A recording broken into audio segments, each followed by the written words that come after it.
ওকে, good morning সবাইকে আবারও। তো সবাই আশা করি ভালো আছো। তো আমার কথা শুনতে পাচ্ছ তো সবাই নাকি? শোনা যাচ্ছে? জি স্যার। ওকে। তো আমরা মেনলি রিডিং স্কিলসের পার্ট এ এবং পার্ট বি নিয়ে আলোচনাটা শেষ করেছি।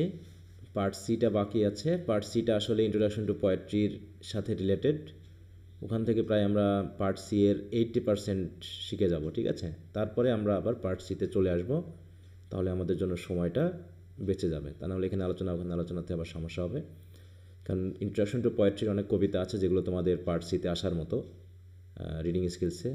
বাইরে থেকেও কিছু কবিতা আসে যেগুলো আমরা ইন্ট্রোডাকশন টু পোয়েট্রি পড়ে এসে তারপর এটাকে এসে ধরবো। আর এর মধ্যে আমরা ইংলিশ রাইটিং স্কিলসটা শুরু করব। আর পার্ট বি এর যে প্যাসেজগুলো আমাদের এখনও পড়া হয়নি আমি সপ্তাহভিত্তিক দিয়ে যাব, তোমরা একটু পড়ে নিবা। যদি কোনোটায় সমস্যা থাকে তা আমরা সপ্তাহের যে শেষ দিন, ঠিক আছে, সেই দিনে আমরা আলোচনা করব। বিশেষ করে বুধবার করে আমরা প্যাসেজগুলো নিয়ে যদি কারো সমস্যা থাকে সেগুলো আমরা একটু বুঝিয়ে দিব। তো 1 থেকে 7 পর্যন্ত তোমাদের দেওয়া আছে। প্রতিদিন যদি একটা করে প্যাসেজও পড়ো তাও কিন্তু হয়ে যায়। হ্যাঁ, তো এই গুরুত্বটা একটু দিও, কারণ রিডিং স্কিলসে এছাড়া আর কোনো উপায় নেই। মেনলি যত পড়া যাবে তত আন্ডারস্ট্যান্ডিং লেভেলটা বাড়বে এবং তত তুমি ভালো করতে পারবা। এছাড়া এর কোনো সেট কোনো আনসার নেই বা সেট কোনো কোশ্চেন নেই যে তুমি ওগুলো পড়লেই পারবা। তবে প্যাসেজগুলো থেকে যেহেতু এবার কমন এসেছে, সামনেবার আসবে কিনা জানি না, তবে আসার সম্ভাবনাটা কম থাকে। এ যাবৎ পর্যন্ত হয়নি, শুধু এবারই 2023-এই মেনলি এসেছে। আচ্ছা, তো আমরা রাইটিং স্কিলসটা শুরু করতে পারি নাকি? তাহলে আগামী 1 মাসে আমরা রাইটিং স্কিলসটা শেষ করব, মানে আমরা যাচ্ছি এভাবে যে একটা করে টপিক আমরা পড়ে শেষ করব। তো রাইটিং স্কিলসটা আমরা শেষ করব। আর আশা করি তোমাদের কাছে বই আছে। সবার কাছে কি বই আছে রাইটিং স্কিলসের? জি স্যার আছে। শুনছো তো না? নমস্কার। আচ্ছা, তো ঠিক আছে।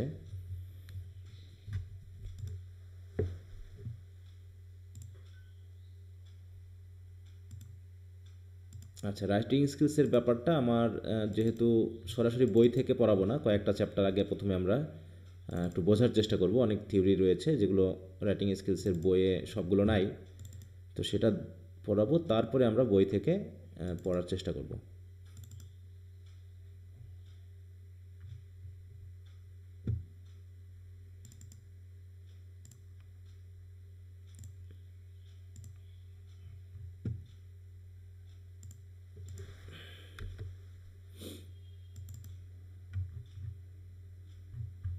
আচ্ছা, তাহলে রাইটিং স্কিলস, হ্যাঁ, এটা আসলে যেমনটা হওয়ার কথা ঠিক তেমন। রাইটিং স্কিলস মানে হচ্ছে রাইটিংয়ের যে বিভিন্ন ফর্ম রয়েছে সেগুলো নিয়ে মেইনলি আলোচনা করা। হ্যাঁ, এবং একটা বিষয় সম্পর্কে লিখতে গিয়ে আমাদের কি কি বিষয় জানা দরকার সে সম্পর্কে কিছুটা ইন্ট্রোডাকশন দেওয়া আর কি। ফ্রি হ্যান্ড রাইটিং আর এই রাইটিং স্কিলস এক জিনিস না। এটা একটু মনে রাখতে হবে, কারণ ফ্রি হ্যান্ড রাইটিং মানে তুমি তোমার মনে যা আসবে সেটা সম্পর্কে লিখতে পারাটাকে বলা হচ্ছে ফ্রি হ্যান্ড রাইটিং। হুম। আর এখানে রাইটিং স্কিলসে আমরা বুঝবো কি, এখানে জাস্ট রাইটিংয়ের কিছু ফরম্যাট আছে, যেমন এসে, প্যারাগ্রাফ, লেটার, মেমো, নোটিস, হ্যাঁ, মিনিটস, এই জাতীয় বিষয়গুলোকে রাইটিং স্কিলসে নিয়ে আলোচনা করা হয়েছে। অতএব এটুকু করলে যে তুমি ফ্রি হ্যান্ড রাইটিং লিখতে পারবা তা কিন্তু না। হ্যাঁ, এটা হচ্ছে জাস্ট তোমাকে পরিচয় করিয়ে দেওয়া যে রাইটিংয়ের কী কী ফরম্যাট আছে, কোন ফরম্যাটটা কোন পারপাসে প্রয়োজন হয় সেইটা নিয়ে মেনলি এখানে ডিসকাশন। হ্যাঁ, তো যাই হোক, প্রথমেই আমাদের এখানে টোটাল আমাদের প্রায় 10টা মতো চ্যাপ্টার আছে। এখানে টোটাল আমাদের 10টা চ্যাপ্টার আছে, ঠিক আছে? যেমন এখানে দেখো, ইন্ট্রোডাকশন টু রাইটিং প্রসেস, এটা জাস্ট প্রসেস সম্পর্কে জানানো। তারপর paragraphs, essays, reports, letters, notice, memo, press release, notes, minutes, এই যে 10টা, এই 10টা আইটেম আমাদের আছে। এই 10টা আইটেমের ভিতর থেকে আমাদের 8টা করে কোশ্চেন আসবে, শর্ট এবং ব্রডে। আর ব্রিফে তো থাকবেই কোশ্চেন 12টা, তাই না? সেটা তোমাদের ধারণায় অলরেডি আছে। তাহলে এখন আমরা পুরো রাইটিং স্কিলস সম্পর্কে আমরা আলোচনা করব। এখানে অনেক বেসিক জিনিস আছে, যে বেসিক বিষয়গুলো কিন্তু পরবর্তী পয়েন্টগুলোতেও বা পরবর্তী আইটেমগুলোতেও থাকবে। তো এই জায়গাতে আমাদের ভালো করে একটু বুঝে নেওয়া উচিত। আচ্ছা, প্রথমত আমরা একটু দেখব, এখানে কিছু বিষয় নিয়ে আমি কথা বলেছি।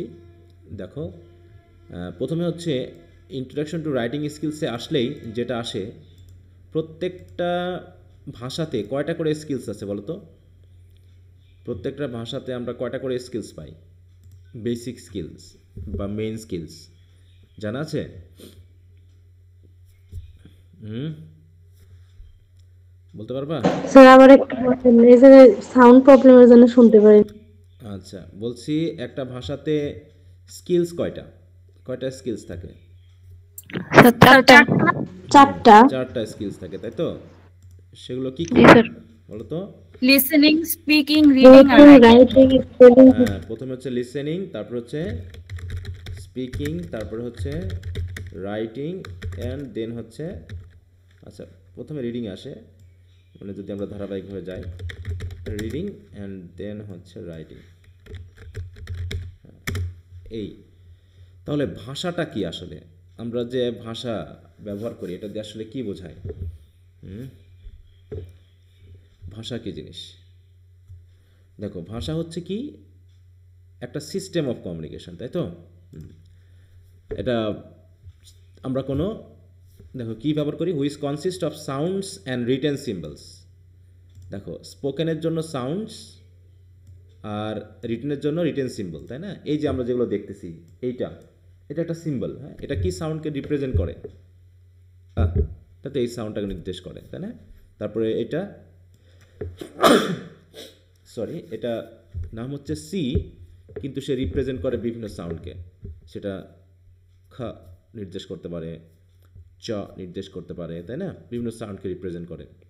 তো এরকমভাবে ল্যাঙ্গুয়েজ হচ্ছে সিস্টেম অফ কমিউনিকেশন, যে হচ্ছে কিছু সাউন্ড এবং রিটেন সিম্বল নিয়ে গঠিত, এবং যেগুলো মেইনলি একটা নির্দিষ্ট এলাকার মানুষ তাদের ভিতরে কথোপকথন বা রাইটিংয়ের জন্য ব্যবহার করে থাকে, তাই না? Which are used by the people of a particular region. যেমন বাংলা, বাংলা কি সারা বিশ্বে ইউজ হয়?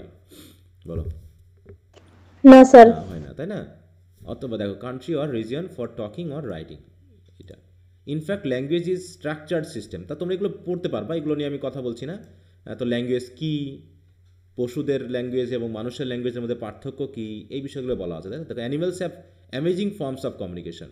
তাহলে ওদেরও আছে, ওরাও সাউন্ড ইউজ করে, ওরাও কি সিম্বল ইউজ করে। বিশেষ করে সিম্বল বলতে আমরা হচ্ছে বডি ল্যাঙ্গুয়েজ যেটা বলে থাকি, বডি ল্যাঙ্গুয়েজ বলি না, মানে বডি, মানে আমরা সাউন্ড ইউজ না করেই আমরা আমাদের বডির মধ্য দিয়ে আমাদের মনোভাবটাকে বলতে পারি, হ্যাঁ, যে কোনটা দিয়ে আমি শাসাচ্ছি কাউকে, কোনটা দিয়ে চুপ করতে বলছি, হ্যাঁ, কোনটা দিয়ে ভালোবাসা প্রকাশ করছি, এরকমও আছে কিন্তু, হ্যাঁ। তো পশুদের মধ্যে এরকম ফর্মস অফ কমিউনিকেশন আছে, কিন্তু সেগুলো পিপল থেকে একটু ডিফারেন্ট, তাই না? The unique thing about people is that their ability to use. তাহলে আমরা পিপলেরা বা মানুষেরা ভাষা যেভাবে ইউজ করি, প্রাণীরা আসলে সেভাবে ইউজ করে না। আবার প্রাণীদের মধ্যে এক গোত্রের ভাষা একই রকম, কুকুরের ভাষা একরকম, সারা বিশ্বে একই রকম, কিন্তু মানুষের মধ্যে, সারা বিশ্বের মানুষের কি ভাষা একই রকম? বলো। না না স্যার। স্যার। একই রকম না, তাই না? হ্যাঁ, যেমন কুকুর, তুমি যে দেশেরই দেখো একই রকম করে ওই চিৎকার করে, একই রকম করে ডাকে। ওদের এখন জানি না তাদের ভাষার মধ্যে পার্থক্য আছে কিনা, because science hasn't bin able to discover yet যে আসলে তারা কী ধরনের ভাষা ইউজ করে। তাই বলছে, there are hundreds of language in the world, হ্যাঁ, and English is the most widely used language for national and global communication. এগুলো তোমরা একটু পড়ে নিও। তাহলে ল্যাঙ্গুয়েজ স্কিলস কী? তাহলে আমরা ল্যাঙ্গুয়েজ সম্পর্কে জানলাম, ল্যাঙ্গুয়েজ স্কিলস। তোমরা এই শিটটা কিন্তু পুরো রিডিং দিবা, আমি এটা দ্রুত পড়া যাচ্ছি, ঠিক আছে? দ্রুত যাচ্ছি, বিশেষ করে সংজ্ঞা জাতীয় জিনিসগুলো একটু খেয়াল করবা। হচ্ছে ল্যাঙ্গুয়েজ স্কিলস কী? ল্যাঙ্গুয়েজ স্কিলস বলতে আমরা কী বুঝি বলো তো? তাহলে নিশ্চয়ই স্কিলস বলতে আমরা একটা অ্যাবিলিটিকে বুঝি না? সেটা যে কোনো ধরনের, সেটা রান্নার অ্যাবিলিটি হতে পারে, হ্যাঁ, মানে যেটা হচ্ছে perfectly I will be able to communicate my information or transfer my information to others, to my listeners, তাই না? যখন আমি আমার লিসনারদের সাথে আমি আমার কথাটাকে পুরোপুরি বলতে পারবো বা আমার মনোভাবটাকে প্রকাশ করতে পারবো, সেটাই নিশ্চয়ই স্কিলস হবে, হ্যাঁ। এখানে সেটা তুমি যেভাবেই বলো না কেন, এবং ক্লিয়ার হতে হবে যাতে তোমার লিসেনাররা বুঝতে পারে। তাই বলছে, language proficiency or skills is the ability of an individual to use language with a level of accuracy that transfer meaning in production and comprehension. Production কেন? আমি কথা বলছি, এটা হচ্ছে প্রোডাকশন, আর তোমরা শুনতেছো, শোনার মাধ্যমে বুঝতেছো, এটা হচ্ছে comprehension. So language is a two way, হ্যাঁ, টু ওয়ে থিংস। একটা হচ্ছে someone is producing something and another one or another person is understanding or comprehending what the speaker is saying. So there must be speaker and listener. There must be writer and reader. So একজন produce করে, একজন শোনে বা পড়ে comprehend করে, তাই না? এরকম, তাই বলছে লেভেল অফ অ্যাকুরেসিকে নির্দেশ করে যে what kind of language skills you have, whether you are able to fully communicate your thought to the লিসেনারদের কাছে তুমি পুরোপুরি তোমার থটটা বলতে পারছো কিনা। অ্যাকচুয়ালি ল্যাঙ্গুয়েজ স্কিলস আর কমিউনিকেশন স্কিলস, তাই না? That help one convey one's idea orally or in written with clarity and precision. Clarity মানে কি? পরিষ্কারভাবে। প্রেসিজন মানে কি? পারফেক্টভাবে তুমি তোমার কনভে করা মানে কি? জানানো, তোমার আইডিয়াটাকে অন্য একজনকে জানাতে পারছো কিনা। তো যাই হোক, এখানেও বলছে দেখো, Hussain has explain that language essentially a skill which has 4 sub skills and those are listening, speaking, reading and writing, তাই না? এরকম কিছু স্কিলস থাকে। তাহলে ল্যাঙ্গুয়েজ স্কিলস বলতে আমরা আমাদের প্রফিসিয়েন্সি লেভেলটাকে বুঝি যে কতটুকু আছে, এবং এই স্কিলসগুলোকে আমরা 4 ভাগে ভাগ করি, কারণ প্রত্যেকটা স্কিলস আলাদা আলাদা।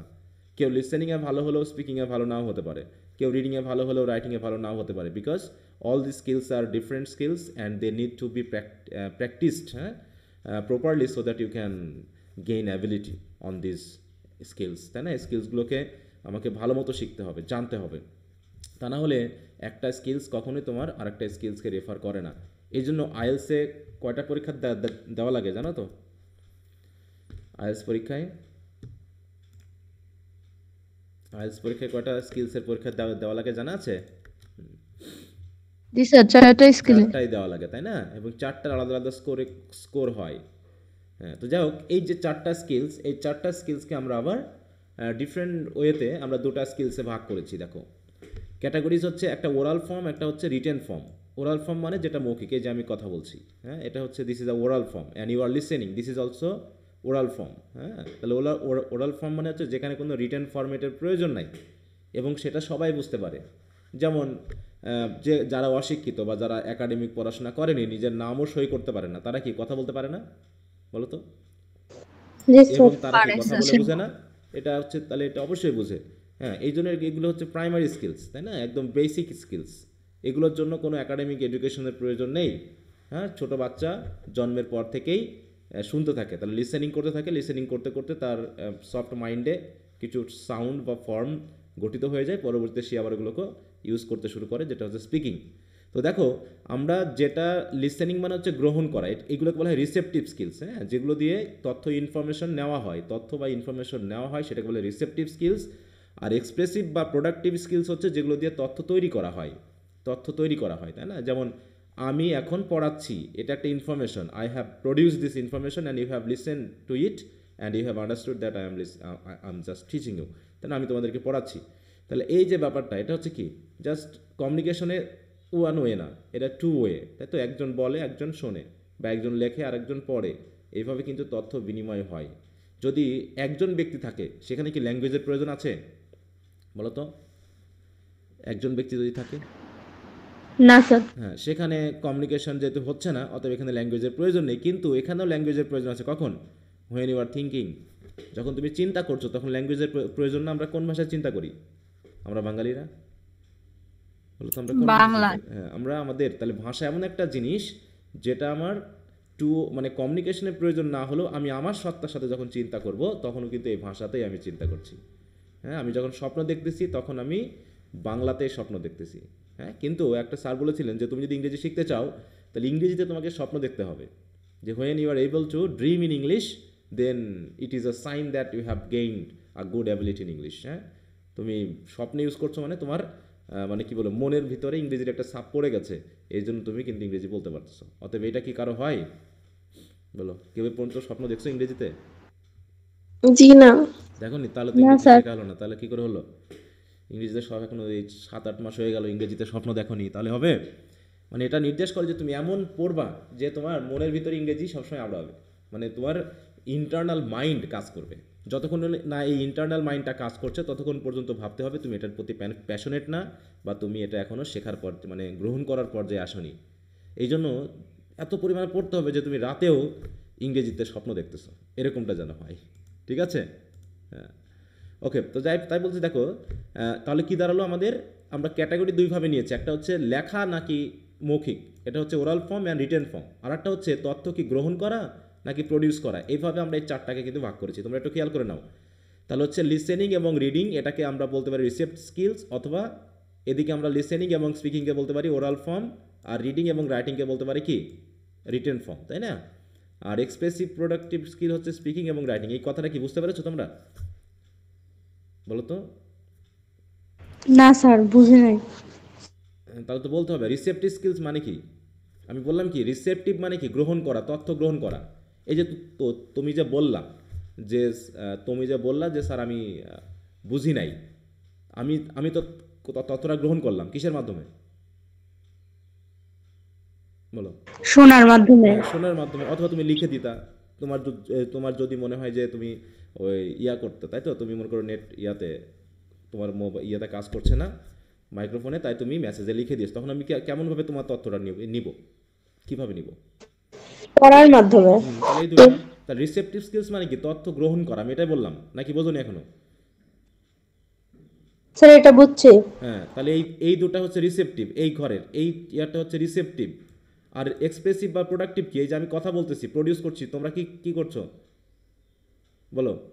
তোমরা শুনছো, তোমরা ইনফরমেশন রিসিভ করছো, কিন্তু আমি তো প্রডিউস করছি নাকি, কিসের মাধ্যমে? জি স্যার, কথা বলার মাধ্যমে। অথবা এই যে এগুলো লিখে দিয়েছি, এগুলো রাইটিং এর মাধ্যমে, তাই না? এটা হচ্ছে এক্সপ্রেসিভ বা প্রোডাক্টিভ স্কিলস, মানে যেখানে তথ্য প্রডিউস করা হয়। কথা বোঝা গেল? জি স্যার, এখন বুঝছি। হ্যাঁ, এবার যদি বলি ওরাল মানে কি, মৌখিক।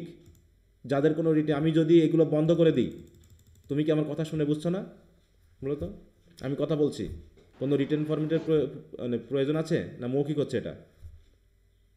মৌখিক হচ্ছে। মৌখিক তুমি শুনছো, আমি বলছি, এই দুটাই হচ্ছে কি মৌখিক, ওরাল, তাই তো, লিখিত না।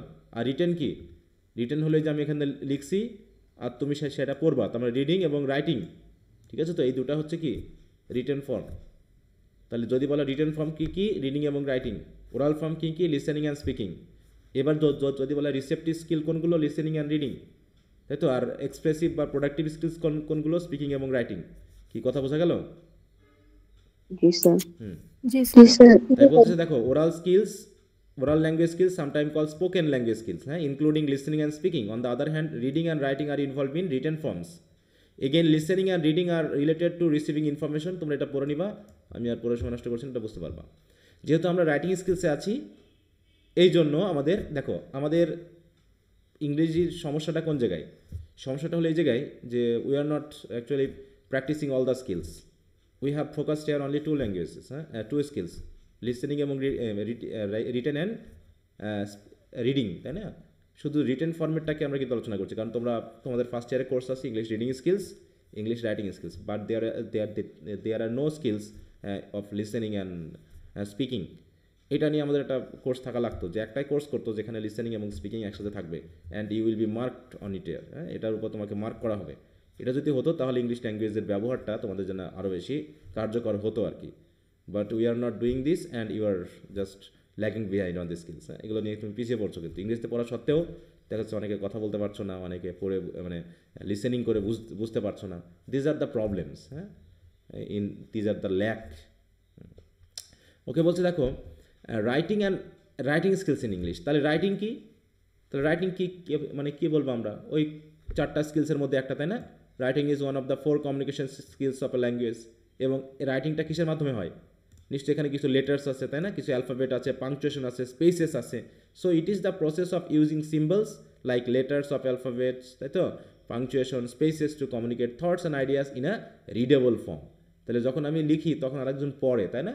তাহলে যাতে সে পড়তে পারে, এরকমভাবে থট এবং আইডিয়াগুলোকে কমিউনিকেট করার যে ওয়েটা, সিম্বল ইউজ করার মাধ্যমে, তাকে আমরা বলছি রাইটিং। আর রাইটিং স্কিলস কি বলো তো? রাইটিং স্কিলস কি, যখন তুমি লিখে অন্যকে বোঝাতে পারবা, তাই না? হ্যাঁ, বলছি in fact writing is the act of generating and revising a text based on the rules and conventions to communicate an idea. Skills like research, planning, আউটলাইনিং, editing, revision, দেখো রিভিশন মানে রিভাইজিং, স্পেলিং, গ্রামার, এই সবই হচ্ছে কি writing প্রসেসের সাথে related. এগুলো হচ্ছে কি এসেনশিয়াল কম্পোনেন্টস মানে কি উপাদান। আর গ্রামার খেয়াল করতে হবে। যেমন স্পোকেন বা লিসেনিংয়ে আমরা গ্রামার নিয়ে ভাবি না, কারণ যখন আমরা ছোটোবেলায় ছিলাম, স্কুলে ভর্তি হওয়ার আগ পর্যন্ত আমরা তো মোটামুটি কথা বলতে পেরেছিলাম, তাই না? কথা না বলতে পারলে কি স্কুলে ভর্তি করা তো? না স্যার। তা যখন আমরা কথা বলতে শিখেছি তখন কি বাপ মাকে গ্রামার পড়িয়েছিল? বলো তো। না স্যার। গ্রামার পড়িনি, কিন্তু তারপরেও তো আমরা কথা বলতে শিখে গেছি। কেমনভাবে? আমরা কাউকে দেখেছি, দেখে দেখে কোন সিচুয়েশনে কি বলেছে আমরা সেটা আঁচ করেছি, তারপর সেটা আমরা বলতে শিখেছি। যেমন আমি এখন আসছি, সে অবশ্যই যাবে, তাই না? সে এসেছিল। এই যে টেন্স রিলেটেড ব্যাপারটা, তাই না, যে অতীত বর্তমান ভবিষ্যৎ, এটা কি আমাদের শেখানো হয়েছিল ছোটোবেলায় জন্মের পর, যেটাকে বলা না হয় স্যার। ভবিষ্যৎ? কিন্তু তারপরে তো আমরা ঠিকই ইউজ করছি না, যে আমার ক্ষুধা লাগছে আমি খাবো, আমি বলতে পেরেছি এগুলো, তাই না? কিন্তু আমরা ইংলিশে বলতে পারছি না কেন? কারণ আমরা তো ওই যে লিসেনিং করছি না, আমরা প্র্যাকটিস করছি না, ঠিক আছে? তো আমরা আমাদের পরীক্ষার ব্যাপারটা নিয়ে পড়াতেই ব্যস্ত, এবং এই পড়াটাও আমরা আবার কম করছি না, পড়াটাও ঠিকমতো করছি না, বইও কিনছি না, অনেকে আছে বইও কেনেনি এখনও হয়তো বা, হ্যাঁ, বা যে পরিমাণ পড়লে পারে ইংরেজিতে তোমার মাথায় ঢুকবে সে পরিমাণ পড়ছো না। আবার অনেকে করছো কি, এই ইংলিশের আবার পাশে নিচে নিচে আবার বাংলা মিনিংও পড়তেছো, ঠিক আছে? তো বাংলা ট্রান্সলেশন অনুবাদ পড়তেছো, তা অনুবাদ পড়লে তো তুমি বাংলা পড়া উচিত ছিল তোমার তো ইংরেজি মাথায় আসবে না। কারণ যখনই বাংলা অনুবাদ তুমি এখানে পাচ্ছ, তখন দেখা যাচ্ছে এইটুকু না পড়ে তুমি এখানে পড়ছো, যদিও আমরাই বাংলায় কথা বলছি, এটাই হয়তো বা তোমাদের জন্য ক্ষতিকর, কিন্তু তারপরেও এই অবস্থানে এগুলো আমাদের করতে হচ্ছে। ইংলিশে দেখাচ্ছে কারণ কি, নির্দিষ্ট একটা বেসিক ধারণা না থাকার কারণে আমরা দেখাচ্ছি ক্লাসরুমে কথা বলতে পারছি না ইংরেজিতে, ছেলে মেয়ে বুঝতেছে না, আর এটার জন্য আমাদেরও দক্ষতা আস্তে আস্তে কমে যাচ্ছে। তবে অবশ্যই যেহেতু এবার দেখা যাক জাতীয় বিশ্ববিদ্যালয় কী করে, ভর্তি পরীক্ষা নিচ্ছে, অন্তত বেসিক একটা লেভেল ইংলিশের নিয়ে তাদেরকে ইংরেজিতে ভর্তি করা উচিত। হ্যাঁ, যে প্রিপোজিশন বোঝে না, যে গ্রামারের বেসিক ধারণা নাই, হ্যাঁ, তার সামনে কথা বলতে গেলে দেখাচ্ছে অনেক সময় সে বুঝে না। আর যেহেতু এগুলো নতুন ধারণা, পরিচিত সিচুয়েশন হলে নাই তার সে আজ করতে পারে, এই ব্যাপারগুলো নিয়ে অনেকখানি ঝামেলা। তো যা হোক, তাই বলতেছে যে writing is a kind of skills, বুঝতে পারছো? আর এর ভিতরে থাকে হচ্ছে তোমার একটা লেখার জন্য কি থাকে, প্রথমে প্ল্যান করতে হয়, তাই না? তারপর সেটার একটা আউটলাইন করতে হয়, তুমি কিসে লিখবা, এটা কি লেটার অ্যাপ্লিকেশন নাকি স্টোরি না কি লিখবা, তাই না? তারপর গ্রামার স্পেলিং এগুলো তো ঠিক রাখতেই হবে, অটোমেটিক চলে আসছে রাইটিংয়ে, কিন্তু স্পিকিংয়ে গেলে আর এগুলোর প্রয়োজন হচ্ছে না। হ্যাঁ, তাই বলছে রাইটিং ইনক্লুডস অল দ্য, এগুলো তোমরা পারবা, এটা সমস্যা না। এবার হচ্ছে রাইটিং স্টাইলে আসি। রাইটিং স্টাইলটা আসলে কী জিনিস? তাহলে আমরা পড়লাম কি, ল্যাঙ্গুয়েজ সম্পর্কে একটু জানলাম, ল্যাঙ্গুয়েজের পর আসলো ল্যাঙ্গুয়েজ স্কিলস, তারপরে আসলো রাইটিং এবং writing skills specially in English. তাহলে ইংলিশ ল্যাঙ্গুয়েজটা ইউজ করার মাধ্যমে আমরা যা কিছু লিখছি তাকে বলছে ইংলিশ ল্যাঙ্গুয়েজ স্কিলস, তাই না? আর যখন বাংলা লিখছি তখন বাংলা ল্যাঙ্গুয়েজ স্কিলস, এগুলো সম্পর্কে আমরা করেছি। তাহলে রাইটিং স্টাইল কি? রাইটিং স্টাইল হচ্ছে রাইটিং ফরম্যাট একটা, যেটা তুমি নির্দিষ্ট অডিয়েন্সকে টার্গেট করে লিখে থাকো, তাই না? টার্গেট অডিয়েন্স বুঝো, এটা নিয়েও ব্রিফ কোশ্চেন এসেছে যে what is target audience. Target audience মানে কি বলো তো? মানে লেখাটা কাদের উদ্দেশ্যে হবে, তাই না? যেমন কলেজে যদি একটা নোটিশ দিতে চাই, তা এটা টার্গেট অডিয়েন্স কারা হবে? মনে করো স্টুডেন্টসরা। স্টুডেন্টস হবে, তাই না? অথবা মনে করো নিউজ পেপারে কলেজের একটা ফাংশন হয়েছিল, সেটা তুমি নিউজ পেপারে প্রকাশ করবা, টার্গেট অডিয়েন্স কারা হবে? জনগণ। জনগণ হবে, তাই না? জনগণ হবে। অথবা মনে করো প্রিন্সিপাল স্যার করেছে কি, টিচারদের উদ্দেশ্যে একটা নোটিশ দিয়েছে, তাই তো? এটা কাদের জন্য হবে? টার্গেট অডিয়েন্স টিচার হবে, তাই না? তাহলে আমি কিভাবে লিখবো, তাই তো, কি ল্যাঙ্গুয়েজ ইউজ করব, সেটা নির্ভর করছে আমার টার্গেট অডিয়েন্সকে। অথবা টার্গেট অডিয়েন্সকেই টার্গেট করেই আমাদেরকে কী করতে হবে, একটা নির্দিষ্ট ফর্ম আমাদেরকে কিন্তু ঠিক করতে হয়, এবং সেই স্টাইলটা ইউজ করতে হয়। কারো ক্ষেত্রে ফর্মাল স্টাইল ইউজ করতে হবে, কারো ক্ষেত্রে ইনফর্মাল স্টাইল ইউজ করলেও হবে। যেমন একটা অ্যাপ্লিকেশন লিখতেছি আমি প্রিন্সিপাল স্যারের কাছে, আর আমি একটা লেটার লিখতেছি আমার বন্ধুর কাছে, দুটার কি ল্যাঙ্গুয়েজ একই রকম হবে বা একই ফর্মেট হবে? বলো তো? না স্যার। হবে না। So there must be some differences, হ্যাঁ, in writing, because our audience or targeted audience is different.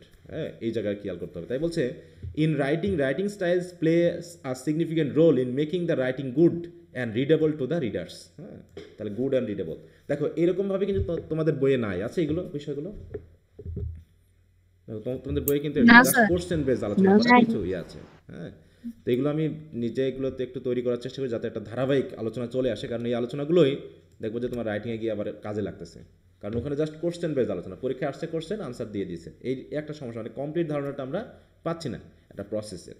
তো যাই হোক, তাই বলছে যে in writing style plays a significant role in making the writing good and readable to the readers. হ্যাঁ, তাহলে writing style একটা গুরুত্বপূর্ণ ব্যাপার।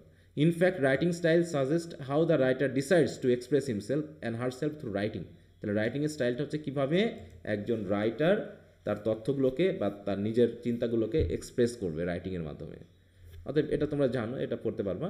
এবং বলছে the things which contribute to the style of piece of writing are specific text, purpose of writing, its target audience, writer's word choice, sentence fluency and the writer's voice.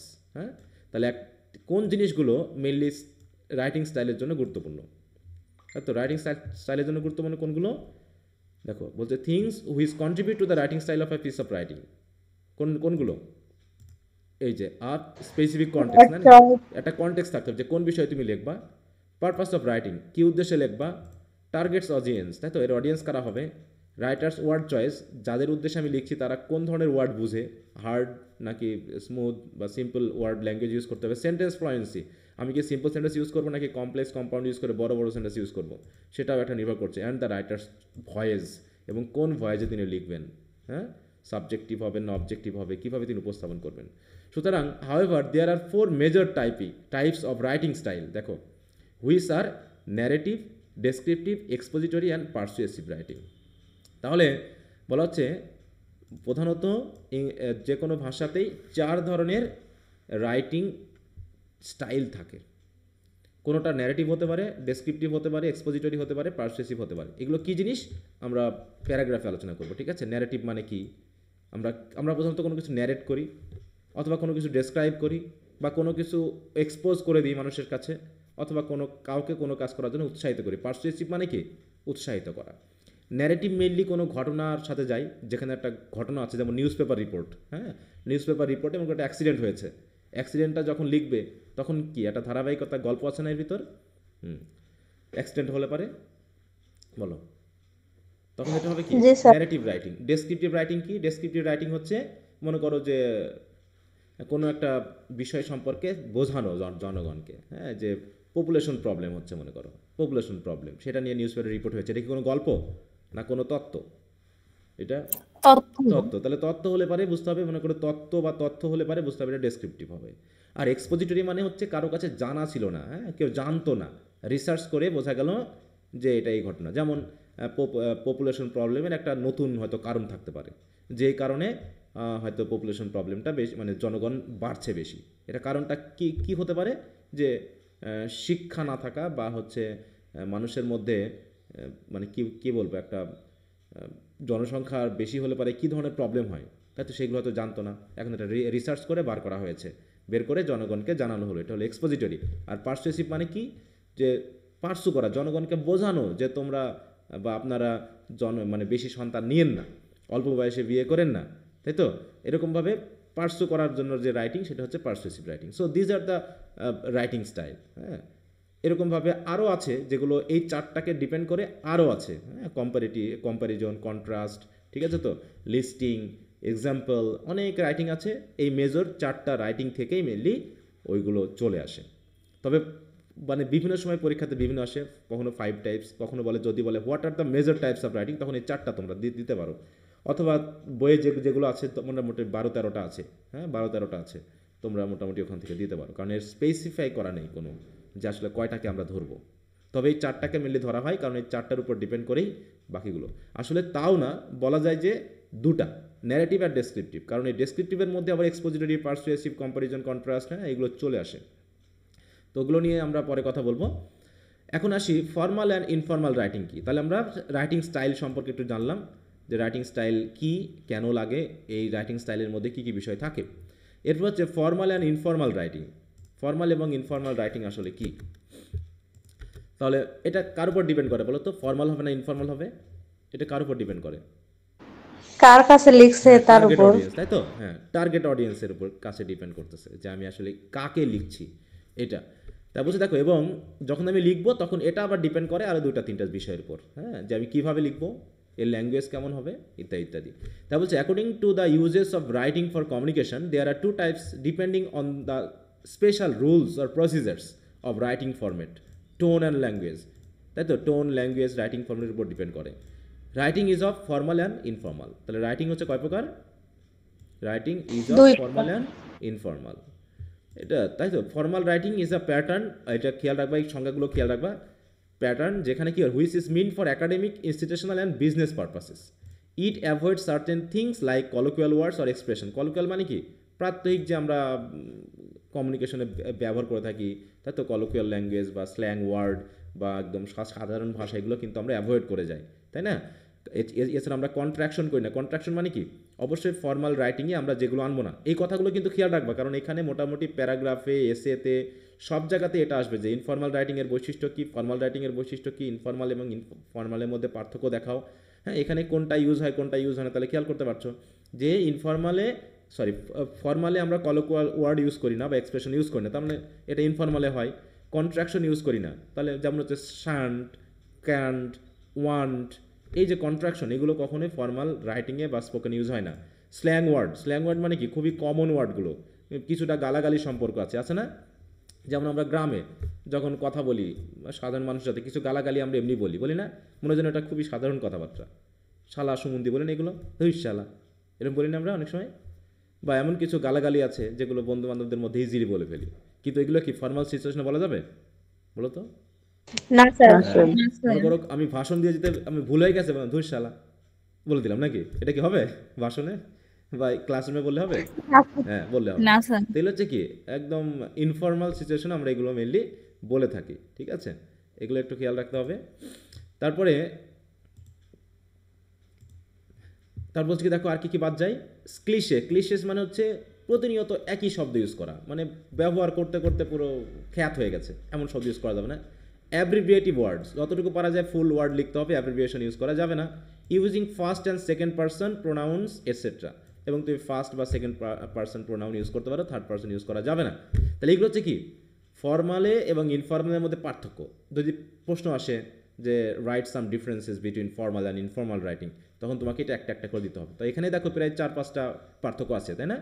যেটা এটা হচ্ছে কি formal writing academic, institutional এবং business পারপাসে লেখা হয়, অন্যদিকে informal writing কার কাছে লেখা হয়, communicating with friends and other close ones, তাই তো, খুব কাছের মানুষদের। এবার হচ্ছে ফর্মাল রাইটিংয়ে আমরা কলোকুয়াল ওয়ার্ড এবং এক্সপ্রেশন অ্যাভয়েড করে থাকি, কন্ট্রাকশন ইউজ করি না, স্ল্যাং ওয়ার্ড ইউজ করি না, ওদিকে ফর্মালে হয়, এই ইনফর্মালে হয়, ক্লিশে ইউজ করি না, ওখানে হয়, এরকমভাবে দেখা যাচ্ছে আমরা ছক করে আমরা দিয়ে দিতে পারি। তাই বলছে দেখো, এছাড়াও formal writing maintains a serious tone and use passive voice, এগুলোটা খেয়াল রাখো। তার মানে অবশ্যই ফর্মাল রাইটিংয়ে আমরা প্যাসিভ ভয়েস ইউজ করি, নাকি? আমরা প্যাসিভ ভয়েস ইউজ করে থাকি এবং সিরিয়াস টোন হয়, গম্ভীর টোন হয়। এখানে কোনো প্লেফুল বা বন্ধুত্বপূর্ণ কথা লেখা যাবে না। প্রিন্সিপাল স্যারের কাছে যদি তুমি অ্যাপ্লিকেশন লেখো, তুমি কি বন্ধু ভাব দিয়ে লিখবা, নাকি একটা ফর্মাল সিরিয়াস এরকম একটা টোন থাকবে? মানে একটা অনুনয় বিনয় থাকবে, তাই না? হ্যাঁ। On the other hand, informal writing is used for communicating with friends and other close ones. Things like colloquial words, expression, এগুলো ইউজ করা হয়। হ্যাঁ, এবং এখানে টোনটা কেমন হবে দেখো, the tone in informal writing is personal and active ও passive voice can be used. এখানে অ্যাক্টিভ প্যাসিভ উভয় ভয়েস ইউজ করা যাবে, ঠিক আছে? বোঝা গেল কথা? এই হলো আমাদের ফর্মাল এবং ইনফর্মালের মধ্যে পার্থক্য কি। এবার হচ্ছে রাইটিং প্রসেস। আমরা এখন মনে করো লেখা শুরু করব। তা মনে করো তুমি একটা প্যারাগ্রাফ লিখবা, হ্যাঁ, বা তুমি একটা প্যারাগ্রাফই লিখবা। কি সম্পর্কে প্যারাগ্রাফ লিখবা? মনে করো তোমার ইংরেজিতে ছেলে মেয়েদের দুর্বলতা কেন, what are the reasons behind the failure in English, তাই তো, অথবা weakness in English, in using English language, এই নিয়ে তুমি একটা প্যারাগ্রাফ লিখবা। তা তুমি কি লিখতে পারবে এখনই? তুমি কি সরাসরি লেখা শুরু করবা? বলো তো। না কি স্যার, করতে হবে প্রথমে? আমাকে, তুমি তো অলরেডি ভাবতে ফরম্যাট হবে। করে নিয়েছো যে তুমি প্যারাগ্রাফটা লিখবা, হচ্ছে প্যারাগ্রাফে লিখবা তথ্যটা, তাহলে প্যারাগ্রাফ একটা ফরম্যাট সম্পর্কে তোমাকে জানতে হবে। তারপরে তোমাকে কি করতে হবে? পড়তে হবে ব্যাপক, তাই না? পড়ে জানতে হবে, বা নিউজ পেপার পড়তে হবে, বা ইন্টারনেটে সার্চ দিতে হবে। সার্চ দিয়ে তুমি জানার চেষ্টা করবা যে আসলে কারণগুলো কী কারণে একজন স্টুডেন্ট ইংলিশ ল্যাঙ্গুয়েজটাকে ক্যাচ করতে পারছে না বা ইউজ করতে পারছে না, what are the reasons behind. এগুলো তুমি আগে কী করছো? যে পড়ছো, রিসার্চ করছো, তাই না? বা হচ্ছে কারোর সাথে তুমি কথা বলে জানছো, বা তুমি কোথাও নিউজ পেপার পড়তেছো, বা বিভিন্ন বই পড়তেছো। মানে মূল কথা হলো তোমাকে আগে তথ্য সংগ্রহ করতে হবে, তাই না? তারপরে তো লেখা শুরু করবা, নাকি আগে লেখা শুরু করবা? না স্যার, আগে তথ্য সংগ্রহ করতে হবে। লেখা শুরু করার আগে তোমাকে ভাবতে হবে তুমি কি লিখবা, কিভাবে লিখবা, এখানে কি ইনফরমেশন দেবা, এই জন্য তোমাকে রিসার্চ করতে হবে, তাই না? তাই বলছে রাইটিং প্রসেসে এখানে কি থাকে, এই বিষয়গুলো। তারপর তুমি তথ্যগুলো যখন সংগ্রহ হয়ে যাবে তখন তুমি লিখবা। লেখার পর কি করবা? বাক্সের মধ্যে বন্দি করে রাখবা? না। কি করবা? এখন তোমাকে নিশ্চয়ই জানাতে হবে নাকি টার্গেট অডিয়েন্স কারা। যদি স্টুডেন্ট হয় তাহলে স্টুডেন্টদেরকে কীভাবে পৌঁছানো যায় সেভাবে তুমি দিবা। হয় একটা বই লিখবা, অথবা নিউজ পেপারে দিবা, অথবা ফেসবুক ইন্টারনেটে দিবা, বা যদি কলেজ বা ইনস্টিটিউশনের কোনো ওয়েবসাইট থাকে সেই ওয়েবসাইটে দিবা, বা তুমি পেপার হিসাবে হাতে হাতে স্টুডেন্টদের হাতে ধরিয়ে দিবা।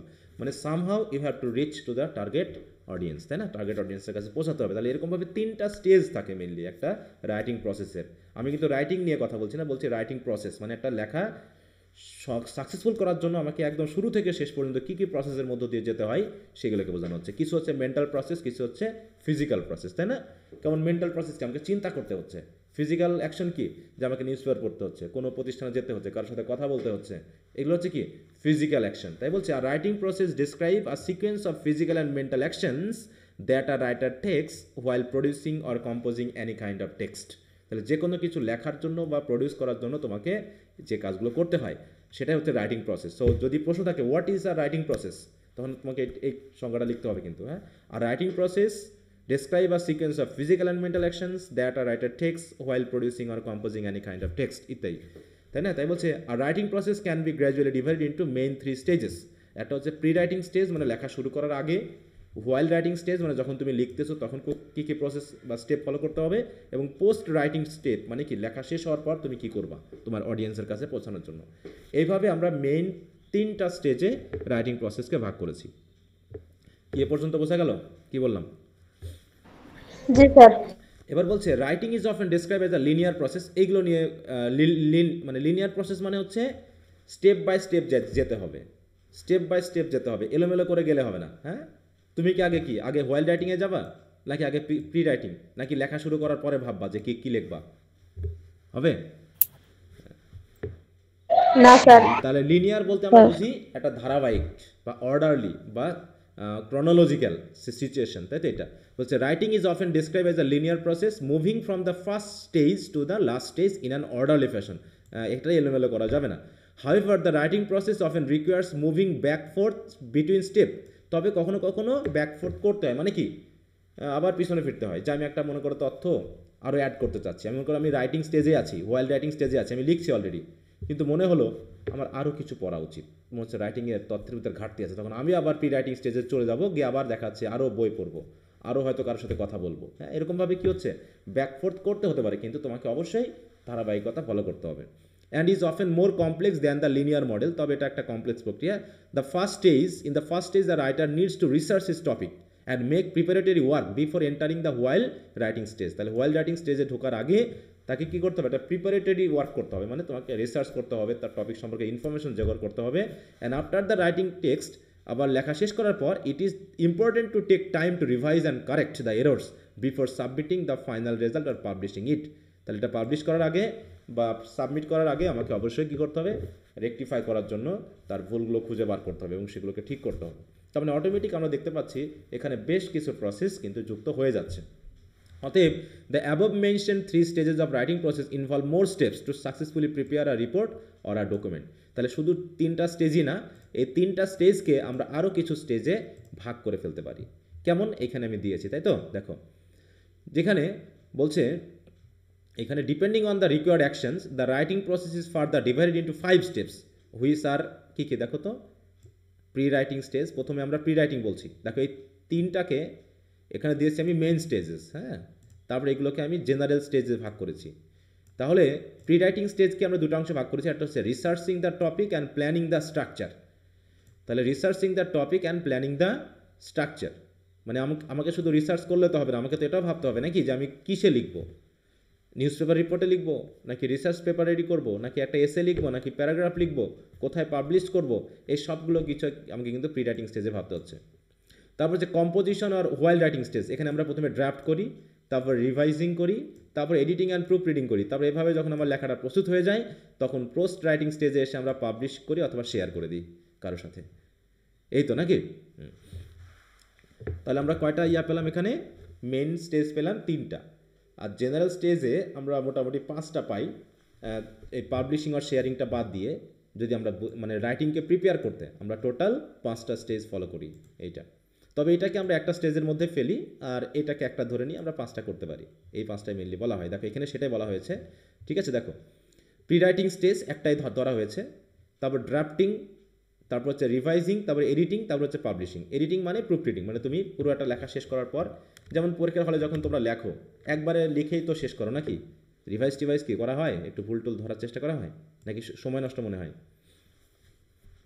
বলো তো? রিভাইজ হ্যাঁ, রিভাইজ করতে হবে, এতে দেখবা 2-4টা মার্ক কিন্তু বেড়ে যাচ্ছে, কারণ কিছু কিছু ভুল একদম চোখে ধরার মতো ভুল চলে আসবে যেগুলো অটোমেটিক চোখে পড়ে। তো সেই ভুলগুলো এড়িয়ে আমরা যেন ভালো রাইটিংয়ে লিখতে পারি, সেই জন্য আমাদের কিছুটা হলেও একটু রিভিশন দেওয়া উচিত। তাহলে প্রি রাইটিং স্টেজ কি? দেখো প্রি রাইটিং স্টেজ হচ্ছে এখানে কি কি থাকে, brainstorm ideas and organize your topic, এই কাজ আমরা করি। এখানে বলছে think about what you want to say, এখানে তোমাকে ভাবতে হবে। Talk about your idea with a friend to find a main idea, তুমি তোমার বন্ধুর সাথে কথা বলবা বা টিচারের সাথে কথা বলবা, দিয়ে জানার চেষ্টা করবা। আর use a list or web to organize your ideas, অথবা তোমার আইডিয়া যেগুলো তথ্যগুলো সংগ্রহ করেছো সেগুলোকে অর্গানাইজ করার জন্য তুমি অবশ্যই কিছু না কিছু অনুসরণ করবা, তাই না? এখানে হয়তো তুমি লিস্টিং করবা, ইত্যাদি করবা, যেটা ড্রাফট তুমি তথ্যগুলো সংগ্রহ করে তুমি কিন্তু লেখালেখি পুরো তোমার লেখাটা শুরু করো নি, কিন্তু টুকে রাখতেছো আর কি। হ্যাঁ, এটাকে বলে জট ডাউন। জট ডাউন বুঝো? What is the meaning of জট ডাউন? জট ডাউন মানে হচ্ছে টুকে রাখা। মনে করো তুমি যখন কোনো তথ্য সংগ্রহ করতে গেছো, তুমি ইনফরমেশনগুলো মানে বিশেষ করে ইম্পর্টেন্ট ইনফরমেশনগুলো তুমি কি একটা ডায়েরি মেনটেন করবা না বলো তো? অবশ্যই একটা ডায়েরি মেনটেন করবা, তাই না? এবং ইম্পর্টেন্ট তথ্যগুলো তুমি ওই ডায়েরিতে লিখে রাখবা। এভাবে কিন্তু মেনলি কথা বলছে। Jot down is a phrasal verb that means to write something down quickly, usually in a short or informal way. It often employs that the note is being made for further reference. হ্যাঁ, মানে তুমি যাতে পরবর্তীগুলো খুঁজে পেতে পারো, পরবর্তীগুলো ব্যবহার করতে পারো, এই জন্য এই জট ডাউনটাকে করতে হয় তোমাকে। তাহলে জট ডাউন মানে কি বললাম? টুকে রাখা। টুকে রাখা, তাই তো, নোট করে রাখা। যেমন তোমরা ক্লাসে অনেক সময় করো, স্যার পড়াচ্ছে, তোমরা ইম্পর্টেন্ট তথ্যগুলো হয়তো বা নোট করে রাখতেছো, এটা হলো। তাহলে প্রি রাইটিং স্টেজে এই ধরনের জট ডাউন হতে পারে। ব্রেন স্টর্মিং কি এটা আমরা জানবো। তারপর হচ্ছে create a rough copy of your writing. তারপরে আমরা লেখা শুরু করেছি, মাথায় যা আসতেছে আমরা লেখা শুরু করছি, ভুল হোক সঠিক হোক আমরা এগুলো ভাবছি না, আমরা মোটামুটি আগে একটা ড্রাফট রেডি করে ফেলি। তারপরে সেইটাকে কীভাবে বা ডিজাইন করা যায়, আরও কীভাবে ইমপ্রুভ করা যায়, সেদিন আমরা রিভাইজ করি, তাই তো। রিভিশন করে যদি কোনো ভুল পাই, তাই তো, সেগুলোকে আমরা আবার এডিট করি। এডিট করার মাধ্যমে শেষে আমরা প্রুফ রিডিংয়ের মাধ্যমে, সেটা পাংচুয়েশন হতে পারে, ক্যাপিটালাইজেশন হতে পারে, তাই না, গ্রামার মিস্টেক হতে পারে, যে কোনো ধরনের মিস্টেককে আমরা খুঁজে বার করার চেষ্টা করি। তারপর হচ্ছে পাবলিশিং। তারপরে পুরো একটা বিষয় রেডি হয়ে গেলে আমরা প্রকাশ করে দিই। এই হচ্ছে আমাদের 5টা স্টেজ। তাহলে 5টা স্টেজ, এই স্টেজ পরীক্ষায় যখন আসবে তখন তোমরা এই 5টা স্টেজ লিখবা, ঠিক আছে তো। আর যখন বলবে মেইন স্টেজ কোনগুলো, তখন এই 3টা স্টেজ লিখে এইভাবে তুমি একটু বলে দিতে পারো। আর সরাসরি যদি চাও তোমরা এরকম ওখানে যদি উল্লেখই করে দেয় what are the 5 stages of writing process, তখন তোমরা এই 5টা স্টেজকে বলবা। 5টা স্টেজ কি কেউ বলতে পারবে এখন? একবার দেখে নাও। প্রি জি রাইটিং, স্যার পারব। Drafting, revising, editing and publishing. দেখি কে বলতে পারে, কে বলতে পারবে, এটা হাত তোলো দেখি। আচ্ছা, নিশাদ জাহান জাবিন বলো। Pre-writing, drafting, revision, editing and publishing. Publishing. আচ্ছা, জান্নাত ঝর্ণা বলো দেখি।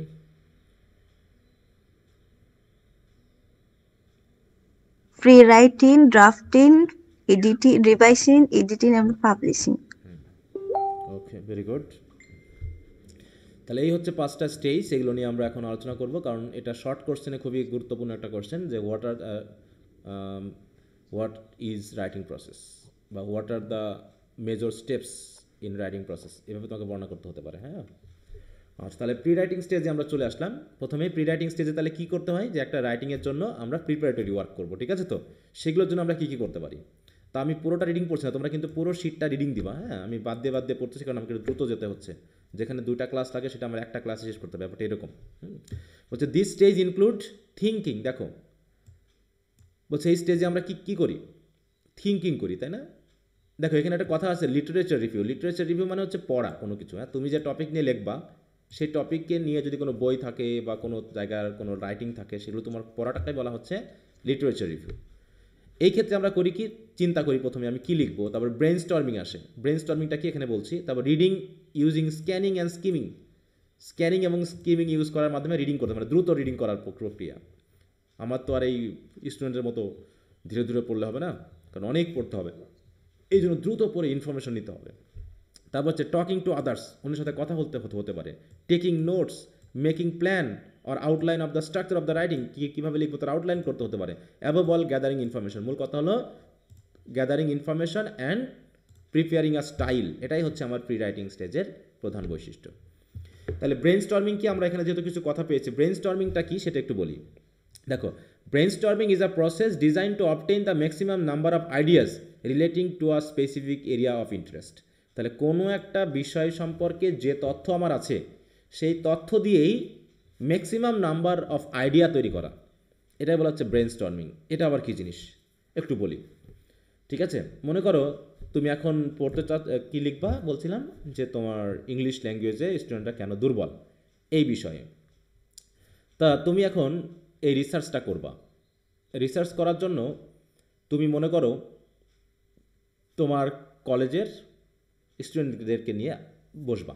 তাই তো এখানে মনে করো তুমি তোমার ফার্স্ট ইয়ার স্টুডেন্টদের নিয়েই বসলা, মনে করো ফার্স্ট ইয়ার স্টুডেন্ট, এখানে মনে করো 50 জন আছে, তাই তো? এই 50 জনের তথ্যকে আমি কীভাবে বাড়িয়ে ফেলতে পারি? আমার হাতে আছে 50 জন, তাই না?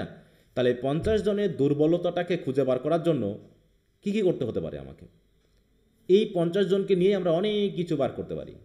প্রথমে আমরা তাদেরকে এই বিষয় নিয়ে কথা বলতে পারি যে তোমরা দিনে কত ঘন্টা ইংরেজি পড়ো, তাই তো? এটা বললাম, মনে করো বললো হচ্ছে তারা দিনে 1-1.5 ঘন্টা বা 2 ঘন্টা পড়ে, ভালো কথা, 2 ঘন্টা পড়ে। এবার আসি, তো বলো তো তোমরা কত, মানে একজন ব্যক্তিকে দিয়েই তুমি বলতে পারো তুমি কতক্ষণ ধরে লিসেন করো এবং কখন লিসেনিং করো। ঠিক আছে, তুমি বললা লিসেনিং করি আমি সকালবেলায় আধা ঘন্টা বা 45 মিনিট ধরে। এটা কি প্রতিদিন করো? এইভাবে করে তুমি প্রত্যেকে জিজ্ঞাসা করতেছো, এটা একটা বিষয়। তাহলে তুমি তার পড়ার ব্যাপারটা, রুটিনটা বুঝলা প্রথমে। এবার রুটিন পড়ার পর সবাই কি একই রুটিনে পড়াশোনা করতে পারবে বলো তো? এবার ধরলাম মনে করো ওর ভিতরে স্টুডেন্ট আছে, বললাম এর ভিতরে কেউ আছো গরিব যাদের যথেষ্ট ম্যাটেরিয়ালস নেই, আবার কেউ আছো মনে করো মিডল ক্লাস পরিবার থেকে আসছো, মোটামুটি যাদের সচ্ছলতা আছে। এবার তুমি ওদেরকে আলাদা করে ফেললা যে দারিদ্রতাও একটা কারণ হতে পারে। তাহলে দেখো আমি স্টুডেন্ট কিন্তু পেয়েছি 50 জনকে, এই 50 জনকে দিয়ে আমি কিন্তু ম্যাক্সিমাইজ করতেছি আমার ইনফরমেশনগুলো, আইডিয়াগুলোকে। আমি বললাম দারিদ্রতা একটা কারণ হতে পারে, কারণ এখানে আমার 50 জনের ভিতরে প্রায় 30 জন স্টুডেন্ট হচ্ছে দরিদ্র, যাদের একটা স্মার্টফোন নেই বাসাতে অথবা কোনো টেলিভিশন নেই, যার জন্য তারা কখনোই লিসেনিং করতে পারে না। এমনকি they didn't have the opportunity to speak, কারণ তার পরিবারের সবাই অশিক্ষিত এবং তার সাথে কথা বলে কনভার্স করার মতো সুযোগ তার নেই। এটা একটা ঘটনা গেল, যে দারিদ্রতা এবং সচ্ছলতা, এটা একটা ব্যাপার গেল। এবার বলতে হবে গ্রামে না শহরে বসবাস করে, ঠিক আছে? তো দেখলাম প্রায় এর ভিতরে 15 জন শহরে থাকে, বাকিগুলো গ্রামে থাকে। তাহলে গ্রামের কারণেও, গ্রামের পরিবেশে আমরা যেহেতু ওইভাবে পড়াশোনার সময় পাই না, গ্রামে অনেক কাজ করতে হয় বা ছেলে মেয়েদের অন্যান্য কাজে ব্যস্ত থাকে বা তারা রুটিন ওয়াইজ পড়াশোনা করে না। অন্যদিকে শহরের কিছু স্টুডেন্ট আছে যারা শহরে থাকে, রুটিন ওয়াইজ পড়াশোনা করে, তাদের সচ্ছলতা আছে, এই জন্য তারা পারে আর এরা পারে না। তার দুর্বলতা কোন জায়গায়, এটা একটা গেল।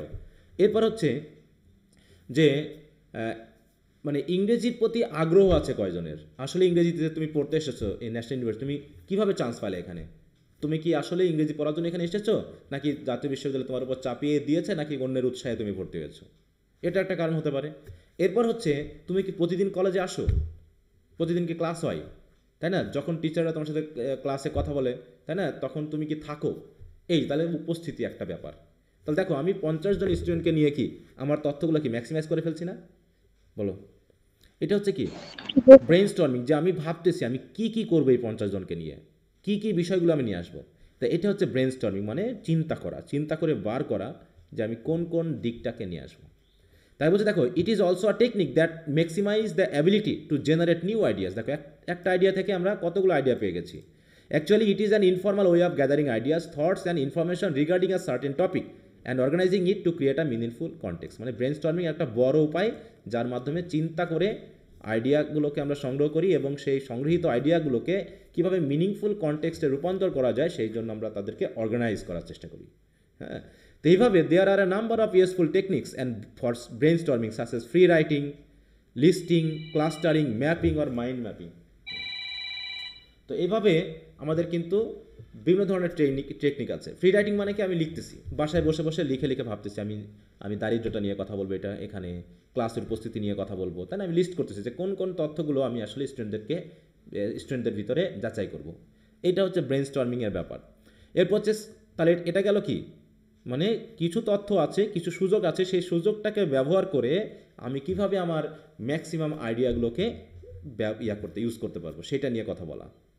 কি কথাটা বুঝতে পেরেছো? ব্রেন স্টর্মিংয়ের ব্যাপারটা কি? জি স্যার। একটু আরো ভালো করে পড়বা, না বুঝলে অবশ্যই আগামী ক্লাসে বলবা। এরপর হচ্ছে স্ক্যানিংটা আসলে কি। স্ক্যানিং এবং স্কিমিং এই দুটাই হচ্ছে কিন্তু আমাদের মানে রিডিংয়ের প্রসেস, কুইক রিডিংয়ের প্রসেস। হ্যাঁ, কুইক রিডিং আমরা সবসময় একই রকম করে কি পড়ি? যেমন নিউজ পেপার যখন পড়ি সেই পড়া, আর যখন কোনো গল্প পড়ি তখন কি একই ধরনের পড়া হয়? বলো তো, একইভাবে পড়ি? না স্যার। যে তোমার টেক্সট পড়তেছো, দেখো নিউজ পেপার কিন্তু আমরা দ্রুত পড়ি, তাই না? নিউজ পেপারে লাইন বাই লাইন কিন্তু আমরা সবসময় পড়ি না, বাদ দিয়ে পড়ি। মানে আমার স্পেসিফিক ইনফরমেশন থাকে, মানে পুরো নিউজ পেপারটা তুমি কি সব পড়বা? মনে করো তোমার অনার্সের কবে পরীক্ষা শুরু হবে, ফার্স্ট ইয়ারের পরীক্ষা শুরু হবে, তা নিয়ে মনে করো একটা তুমি প্রতিদিনই নিউজ পেপারে খোঁজার চেষ্টা করো যে জাতীয় বিশ্ববিদ্যালয়ের ফার্স্ট ইয়ারের পরীক্ষা কবে থেকে শুরু হবে। তা তুমি কি একদম নিউজ পেপারের প্রথম থেকে শেষ পর্যন্ত রিডিং দিবা, নাকি তুমি খুঁজে খুঁজে দেখবা যে কোন জায়গায় আছে? দেখলা যে শিক্ষা পাতাতে আছে, শিক্ষা পাতায় কি তুমি সব পড়বা, নাকি ওখানে একটা নিউজের টাইটেল দেওয়া আছে যে অনার্স ফার্স্ট ইয়ার এক্সামের সম্ভাব্য তারিখ বা সম্ভাব্য সময়, তাহলে নিচে তুমি ওটা পড়বা। এবার সম্ভাব্য তুমি সময় খুঁজবা, তুমি কি পুরোটা মানে রিডিং দিবা ওখানে যে বিশাল করে লেখা আছে, নাকি শুধু তুমি দ্রুত সময়টা কোন জায়গায় সেটা চোখ বোলাবা, সেটাতে চোখ নিবা? এরকম না ব্যাপারটা? জি স্যার। তাই বলছে তাহলে এই দুটো প্রসেস, স্ক্যানিং অ্যান্ড স্কিমিংটা কি? স্ক্যানিংটা হচ্ছে, দেখো স্ক্যানিং হচ্ছে, একটু খেয়াল করো, scanning is a technique of reading R text quickly, এটা তো অবশ্যই। এইখানে হচ্ছে কথাটা, to find out specific information, পুরো ইনফরমেশন না, পুরো গল্প না, পুরো গল্প আমার জানার ইচ্ছা নেই, আমার জানার ইচ্ছা হলো স্পেসিফিক একটা information. Scanning is commonly done in everyday life, প্রতিনিয়ত আমরা এই কাজটা করে থাকি। Scanning one has a question in one's mind, প্রথমে মনে মনে একটা কোশ্চেন থাকে যে আমি কী খুঁজতেছি, and reads a passage only to find the answer while ignoring the unrelated information. অতএব আনরিলেটেড ইনফরমেশন বাদ দিয়ে আমার যেটা খোঁজার ইচ্ছা আমি শুধু সেটা নিয়ে কথা বলছি। For example, scanning technique is use to look up a word in a dictionary. যখন তুমি ডিকশনারিতে কোনো ওয়ার্ড খুঁজো তখন কি সব ওয়ার্ডের দিকে তাকাও, নাকি তুমি ডিকশনারিতে বুঝে নাও যে কত এ দিয়ে শুরু না বে দিয়ে শুরু? এভাবে করে আমরা আবার সব ওয়ার্ডের দিকে তাকাই না, তখন দুটা তিনটা লেটার কিন্তু মানাই, তাই তো? দেখি যে এই তিনটা লেটার যে পেজে আছে আমি সেই পেজে খুঁজবো। অথবা finding one's roll number in a result sheet, তুমি মনে করো তোমার রেজাল্ট শিটে রোল নাম্বার খুঁজছো, তুমি কি সব রোল নম্বর তাকাবা, নাকি তোমার রোল নম্বর হচ্ছে মনে করো 255, তার মানে তুমি 100 দিয়ে শুরু সেটা না, 200 দিয়ে শুরু সেটা নিয়ে তুমি খুঁজবা, এরকম না ব্যাপারটা?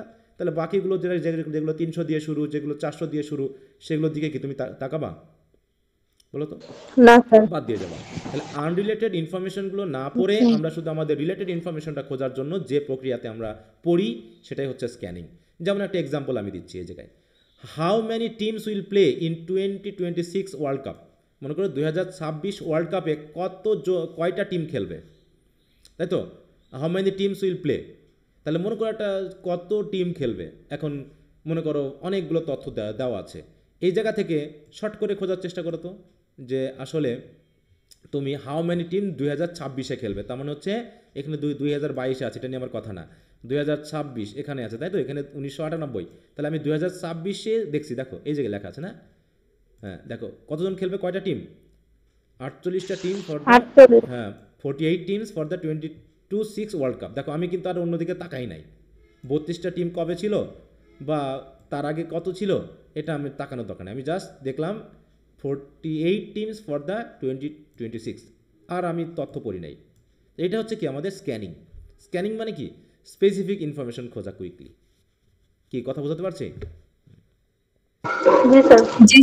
এবার হচ্ছে স্কিমিংটা কি, দেখো স্কিমিংটা হচ্ছে তুমি পুরোটা পড়ে একটা ধারণা নিবা মাত্র, এখানে আর স্পেসিফিক ইনফরমেশন না, বরং এখানে একটা আর্গুমেন্ট থাকবে, এখানে একটা মানে বিশেষ যুক্তি থাকবে, সেই যুক্তিটা খুঁজতে হবে। যুক্তি কখনো শুধুমাত্র স্পেসিফিক ইনফরমেশন দিয়ে খোঁজা সম্ভব না, তখন তোমাকে পুরো টেক্সটটাই পড়তে হচ্ছে, কিন্তু দ্রুত পড়তে হচ্ছে, এবং বিশেষ করে তুমি তার ইন্ট্রোডাকশন পড়তে পারো, টাইটেল পড়তে পারো, তাই না? ফার্স্ট সেন্টেন্স, লাস্ট সেন্টেন্স, তারপরে বোল্ড করে যদি কোনো ওয়ার্ড দেওয়া থাকে সেগুলো খোঁজার মাধ্যমে তুমি পুরো টেক্সট সম্পর্কে একটা ধারণা নিতে পারো। যেমন বলছে skimming is another technique of reading R text quickly to get a দেখো general overview of the text, general overview, এখানে স্পেসিফিক কোনো ইনফরমেশন না। অ্যান্ড ম্যাটেরিয়াল, যেমন আমরা ওই যে থিম খুঁজি, তাই না, যেমন আমরা রাইটিংয়ের থিম খুঁজবো, থিমের জন্য আমাকে পুরোটা পড়তে হচ্ছে, পুরোটা পড়তেছি কিন্তু খুব দ্রুত পড়তেছি এবং বিশেষ বিশেষ জায়গাগুলোকে আমি বেশি গুরুত্ব দিচ্ছি। তা হচ্ছে material without paying heed to the intentional or detail meaning of the text. তাহলে ডিটেল মিনিং আমার দরকার নেই, আমি শুধু জানতে চাচ্ছি যে এই টেক্সটের থিমটা কী, বা এই টেক্সটের টোনটা কী, বা এই টেক্সটের অ্যাটিটিউডটা কী, যেটা আমরা রিডিং স্কিলসের পার্ট সিতে পড়বো। তারপর হচ্ছে in skimming technique instead of closely reading every word, প্রত্যেকটা ওয়ার্ড না পড়ে the reader focuses on the introduction, chapter summaries, first and last sentence of the paragraphs, bold words and text features, তাই তো, টেক্সটের ফিচারটা কি সেটাও কিন্তু আমরা বলে দেয়। In fact skimming is two extract the essence of the author's main message, arguments, themes or ideas rather than the final point. মানে পুরো বিষয়টা আলোচনা না করে আমরা কি করছি, এখানে জাস্ট বোঝার চেষ্টা করছি যে এখানে রাইটার কী বলতে চেয়েছেন। যেমন একটা প্রশ্ন যদি আমি বলি, যেমন এইটা যদি আমি পড়ি যে for example read the paragraph below and write the essence of the message, এটা পড়ো সবাই, পড়ার পর বোঝার চেষ্টা করো তো এখানে কী বলা হয়েছে, ওইটাই, ওই উদাহরণটা আমি কিন্তু এখানে দিয়েছি। এই উদাহরণে আমাদের স্পেসিফিক ইনফরমেশন জানার দরকার ছিল, তাই আমরা জাস্ট এইটুকু পড়ে ফেললাম যে 2026 সালে 48টা টিম খেলবে। কিন্তু এইখানে আমার 48টা টিম খেলবে কি না খেলবে সেটা নিয়ে কথা না, এটা পরে আমরা কি বুঝবো, তোমরা কি তথ্য দিবা আমাকে বলো এটা পড়ার পর, দেখি সবাই পড়ো দেখি, এখানে এক কথায় কি বলবা তুমি, সবাই পড়বা একটু, হ্যাঁ।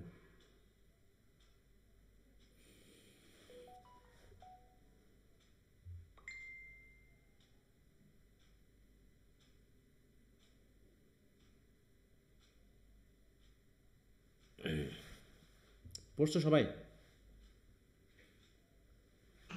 জি স্যার। বলো, কেউ একজন বলো তো এখানে তুমি এক কথায় কি কি বলবা।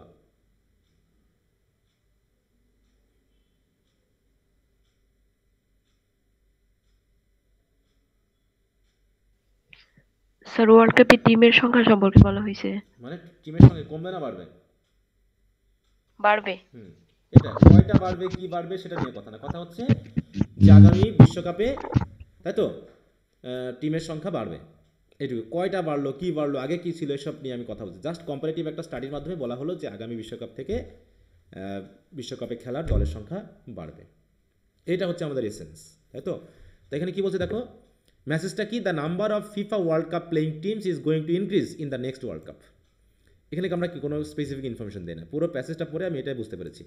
এটাকে আমরা করলাম কীভাবে, স্কিমিং করার মাধ্যমে। স্কিমিং করার মাধ্যমে কি, যে 2022 সালে খেলেছে 32টা, 1948 সাল থেকে মোটামুটি 32টা টিম খেলছে, আর 48টা হবে 2026 সালে, তার মানে আমরা বুঝলাম যে আসলে প্লেইং টিম সংখ্যা বেড়ে যাবে। এটা হচ্ছে কি স্কিমিং। তাহলে স্কিমিং করার সময় আমি স্পেসিফিক ইনফরমেশন খুঁজি নাই, আমি বরং পুরো ওভারঅল একটা ধারণা নেওয়ার জন্য যে রিডিংটা করেছি এটাকে বলা হচ্ছে স্কিমিং টেকনিক। কি কথা বোঝা গেল? জি স্যার। তাহলে একটু পড়ে ফেলবো। তাহলে স্কিমিং পড়লাম, স্ক্যানিং পড়লাম, ব্রেন স্টর্মিং পড়লাম, এগুলো হচ্ছে সবই কোন স্টেজে লাগে, স্কিনিং, স্ক্যামিং, এগুলো স্কিমিং এগুলো কোন স্টেজের রাইটিংয়ের? Pre writing. তাই তো, হ্যাঁ। এবার হচ্ছে হোয়াইল রাইটিং স্টেজ, এই সময় আমরা কি করি, এই জায়গাতে মিললে অনেকগুলো তথ্য আছে। বলছে once the topic is selected the information for the selected topic is almost gathered. মনে করো তথ্য সংগ্রহ হয়ে গেছে, স্ট্রাকচারও ready, the outline of the structure of the writing is ready. এখন কাজ কি, the ultimate next task is to start writing, লেখা শুরু করতে হবে। So there are several steps involve in this writing stage, যেমন হচ্ছে drafting, revising, editing and proofreading. এখানে বলা হয়েছে ড্রাফটিং কি, ড্রাফটিং হচ্ছে প্রথম লেখাটা আমি লেখলাম, এখানে ভুল থাকুক যা থাকুক আমি প্রথম যে লেখাটা করছি। তারপর the first task of this writing stage is to prepare a draft. Instead of focusing on producing a flawless text, one should try to concentrate on writing down the main ideas.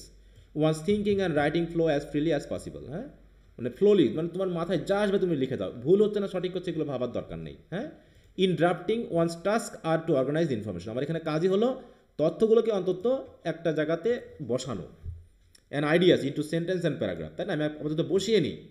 In fact, drafting always allows a writer to put his idea on paper. হ্যাঁ, put his idea paper মানে লিখে ফেলা, so that he can rethink and rewrite them properly. পরে যেন আমি এগুলোকে আবার লিখতে পারি, কারণ আমি তখন বুঝতে পারবো যে কোন তথ্যটা আমার বাদ পড়ে গেছে, কোন তথ্যটা আমার আনা উচিত। এটা আমি বুঝতে পারবো যখন আমার মোটামুটি ড্রাফটিংটা হয়ে গেছে। তাহলে by doing this a writer will be able to ask himself whether the ideas are logical, whether the argument is clear and where additional information or evidence is required. তাহলে এই যে আমি যে শিটটা রেডি করেছি, এই শিটটাও কিন্তু আমাকে প্রথমে ড্রাফট করতে হয়েছিল যে আমি কী কী বিষয়গুলোকে দিব এই জায়গায়, হ্যাঁ, কী কী বিষয়গুলোকে আনবো।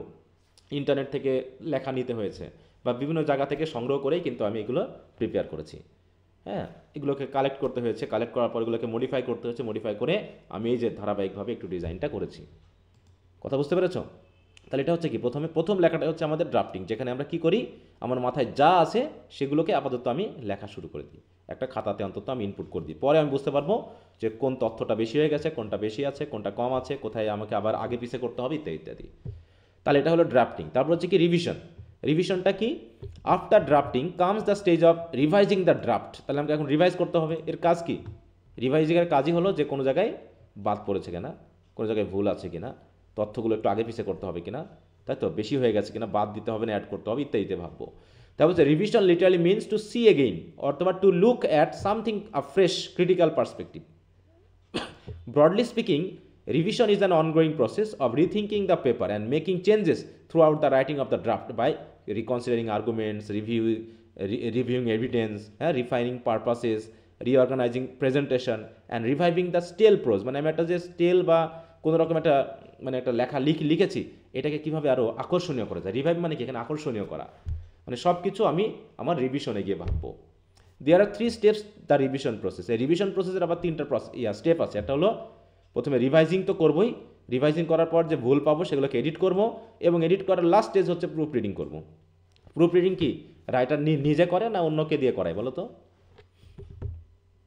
অন্যকে দেব। হ্যাঁ, অন্যকে, কারণ নিজে অনেক সময় ভুল ধরা যায় না।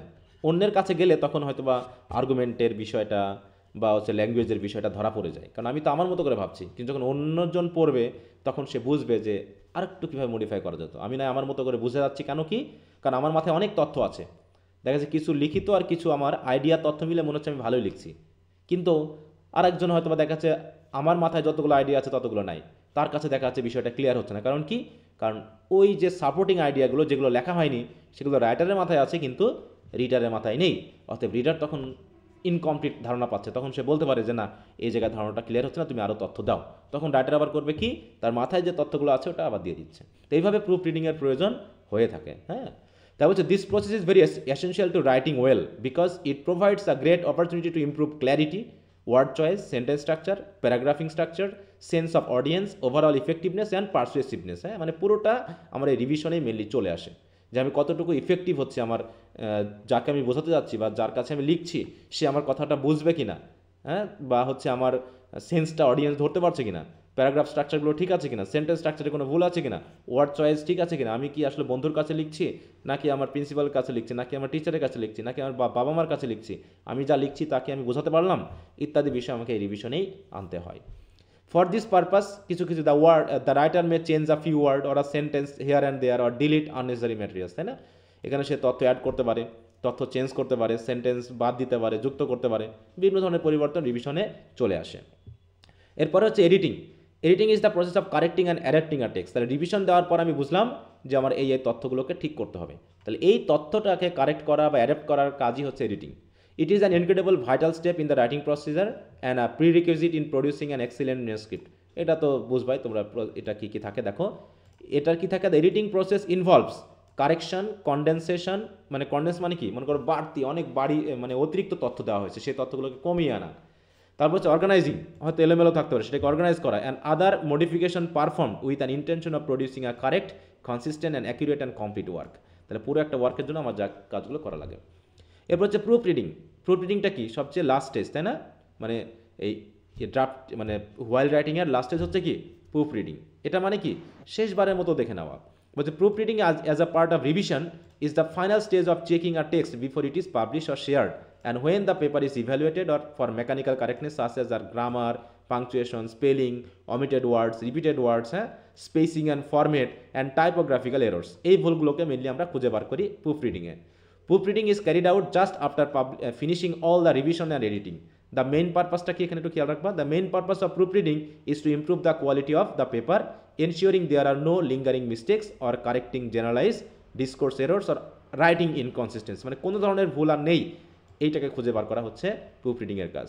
ইসেনশিয়ালি it is made sure that there is a well defined communication goal, মানে লেখার মাধ্যমে যে তুমি কমিউনিকেটটা করতে যাচ্ছ রিডারের সাথে বা তোমার যারা অডিয়েন্স তাদের সাথে, এটা প্রুফ রিডিংয়ের মাধ্যমে বুঝতে হবে যে আসলেই আমার কমিউনিকেশনটা ওয়েল ডিফাইন্ড হয়েছে কিনা, তাই তো, মানে আমি আসলে কমিউনিকেশনটা করতে পারছি কিনা।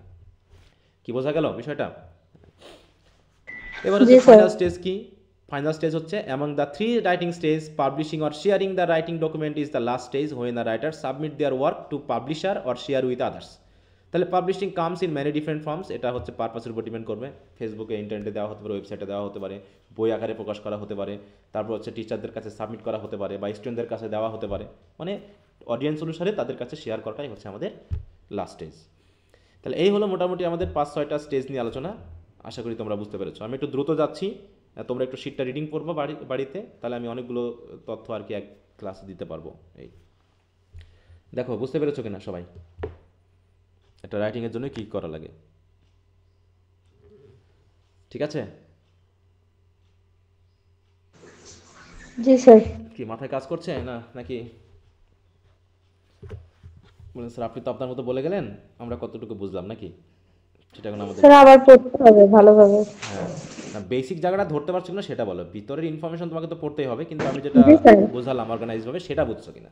হ্যাঁ, কারণ পুরোটা তো তোমাকে পড়তেই হবে। জি স্যার বুঝছি। হ্যাঁ, জি বুঝিয়ে স্যার, দেওয়ার বুঝছি। কাজ যে অন্তত রাইটিং কি, ল্যাঙ্গুয়েজ কি, তারপর রাইটিং কি জাতীয় স্কিলস, একটা রাইটিং প্রসেসের কী কী স্টেপ থাকে, এইগুলো মোটামুটি একটা ওভারঅল ধারণা পাইলেই হবে। তারপর তো তুমি তো বাড়িতে আরও পরে ওইটাকে ইয়া করবা। ক্লাসে তো আর কমপ্লিট ইয়া হয় না, ক্লাসে জাস্ট একটা আউটলাইন ধরিয়ে দেওয়া হয়, তোমাকে সেগুলো করে নিতে হবে। তাহলে এটা গেল হচ্ছে আমাদের রাইটিং প্রসেসের ব্যাপার। এবার হচ্ছে আমি যে লেখাটা লিখলাম, এই যে আমি এতক্ষণ ধরে একটা লেখা লিখলাম, তাই না? এই রাইটিংটা ভালো হলো না মন্দ হলো, তাই না? সেটা তো আমাকে জানতে হবে, তাই না? রাইটিংটা কি গুড হলো না ব্যাড হলো? তাহলে এটা একটা প্রশ্ন থাকে যে what are the features of a good writing, অথবা what is a good writing, এটা বলতে আসলে কী বোঝায়? হ্যাঁ, গুড রাইটিংয়ের কোনো স্টেপ আছে বলো তো? গুড রাইটিংয়ের কোনো ইয়ে আছে যে এইটা ডেভেলপমেন্টের বা ইমপ্রুভমেন্টের কোনো লাস্ট স্টেজ আছে? বলো তো না, এটা চলমান প্রক্রিয়া। মনে করো যে তুমি আমার কাছে একটা জিনিস লিখেছো, আমি তো মনে করো জুনিয়র একজন টিচার, তাই তো, মানে লেকচারার। এখন তুমি যেটা লিখছো সেটা আমার কাছে ভালো লাগলেও আমার যে সিনিয়র আছে, মনে করো তিনি 30 বছর ধরে চাকরি করছেন, তার কাছে ভালো তো নাও লাগতে পারে নাকি? কারণ ভালো মন্দ সেটা কার উপর ডিপেন্ড করতেছে যে আমার টার্গেট অডিয়েন্স, সেই অডিয়েন্স কীভাবে নিচ্ছে তার উপরেই আমার রাইটিংটা ভালো মন্দ ডিপেন্ড করছে। দেখেছি একই রাইটিং কারো কাছে ভালো হয়েছে, আবার কারো কাছে মনে হচ্ছে না আর একটু ভালো করা লাগতো। এরকমটা হয় কি না বলো? হয়তো নাকি? জি স্যার। হ্যাঁ, যেহেতু হয় তাহলে আমাকে বুঝতে হবে যে গুড রাইটিংয়ের ফিচারগুলো কি, যেগুলো ঠিক রাখলে আমি ধরে নিব যে অন্তত রাইটিংটা গুড আছে। বাকিটা এবার অডিয়েন্সের ব্যাপার। তার নিজের রাইটারের নিজের দিক থেকে কোনগুলোকে ভালো করা উচিত সেগুলো আমরা এখন জানবো। দেখো বলছে, তাই বলছে then the thought of good writing comes, what is good writing? There is not an easy, মানে এটা কি কোনো ইজি কোশ্চেন আনসার করার মতো। There are different kinds of writing which are consider good or for many different reasons. There is no formula or program for writing well, কোনো formula নাই। কারণ কি good writing is a journey not a destination, মানে এটা good চলতেই থাকে। তুমি যত রিভিশন করবা তত মনে হবে আর একটু ভালো, এবং বয়স বাড়ার সাথে সাথে কি মনে হবে যেন আর একটু ভালো করার দরকার ছিল, আর একটু ভালো হতে পারতো। So consistent practice needs to be followed to make writing good. However, one can take some things into consideration to improve one's writing. কিছু বিষয় আছে যেগুলো কি করতে পারে, coming up with great ideas, using specific examples, giving organizing and clarity to ideas, giving writing a good style and voice, being careful with spelling, punctuation, grammar to prevent readers from distracting. মানে এই বিভিন্ন বিষয়গুলো একটু সতর্কতা অবলম্বন করলেই মোটামুটি আমার রাইটিংটা গুড হবে। তাহলে গুড রাইটিংয়ের জন্য এখানে কিছু স্টেপ আছে, সেই স্টেপগুলো আমরা একটু খেয়াল রাখবো। দেখো একটু প্রথমে দেখে নাও। প্রথমে হচ্ছে unity of ideas and thoughts, unity of ideas and thoughts. তারপর হচ্ছে clarity and focus, giving relevant information, maintaining coherence and cohesion, following a particular form, appropriate length, completeness of ideas, proper order of ideas, using proper grammatical items, using proper linkers or discourse markers, and avoiding copying other ideas or thoughts and so on. এরকম আরও অনেক feature থাকতে পারে, যে ফিচারগুলো যদি maintain করা হয় তাহলে একটা রাইটিং ওয়েল বা গুড হতে পারে। তাহলে আমরা এইগুলো আবার আমরা একটু পড়বো যে ইউনিটি অফ থট কী, তাই তো, বা রিলেভেন্ট কিছু আছে যেগুলো তোমরা সহজে বুঝতে পারতো, এগুলো তোমরা নিজেরাই পড়তে পারবা, তাই না? যেমন গিভিং রেলিভেন্ট ইনফরমেশন, এই কথাটা কি তোমরা বুঝতে পেরেছো না? এটা দিয়ে আসলে কি বোঝানো হতে পারে? জি স্যার, প্রাসঙ্গিক যে তথ্য। প্রাসঙ্গিক তথ্য দিতে হবে, তাই না? তুমি কথা বলছো, মনে করো ইংলিশে ফেল করা নিয়ে, আর তুমি বাংলা নিয়ে কথা বলছো, তাহলে হবে? বাংলা নিয়ে লিখলে হবে? তুমি ইংলিশ ল্যাঙ্গুয়েজে নিয়ে কথা বলছো, তাই না? তারপর ধরো ফলোয়িং আ পার্টিকুলার ফর্ম, আচ্ছা তুমি কোন ফর্মে লিখবে? এটা কি এসে হবে নাকি প্যারাগ্রাফ হবে নাকি? তুমি যদি এমনি লিখে যাও, কোনো ফর্ম নাই, তাহলে তো হবে না।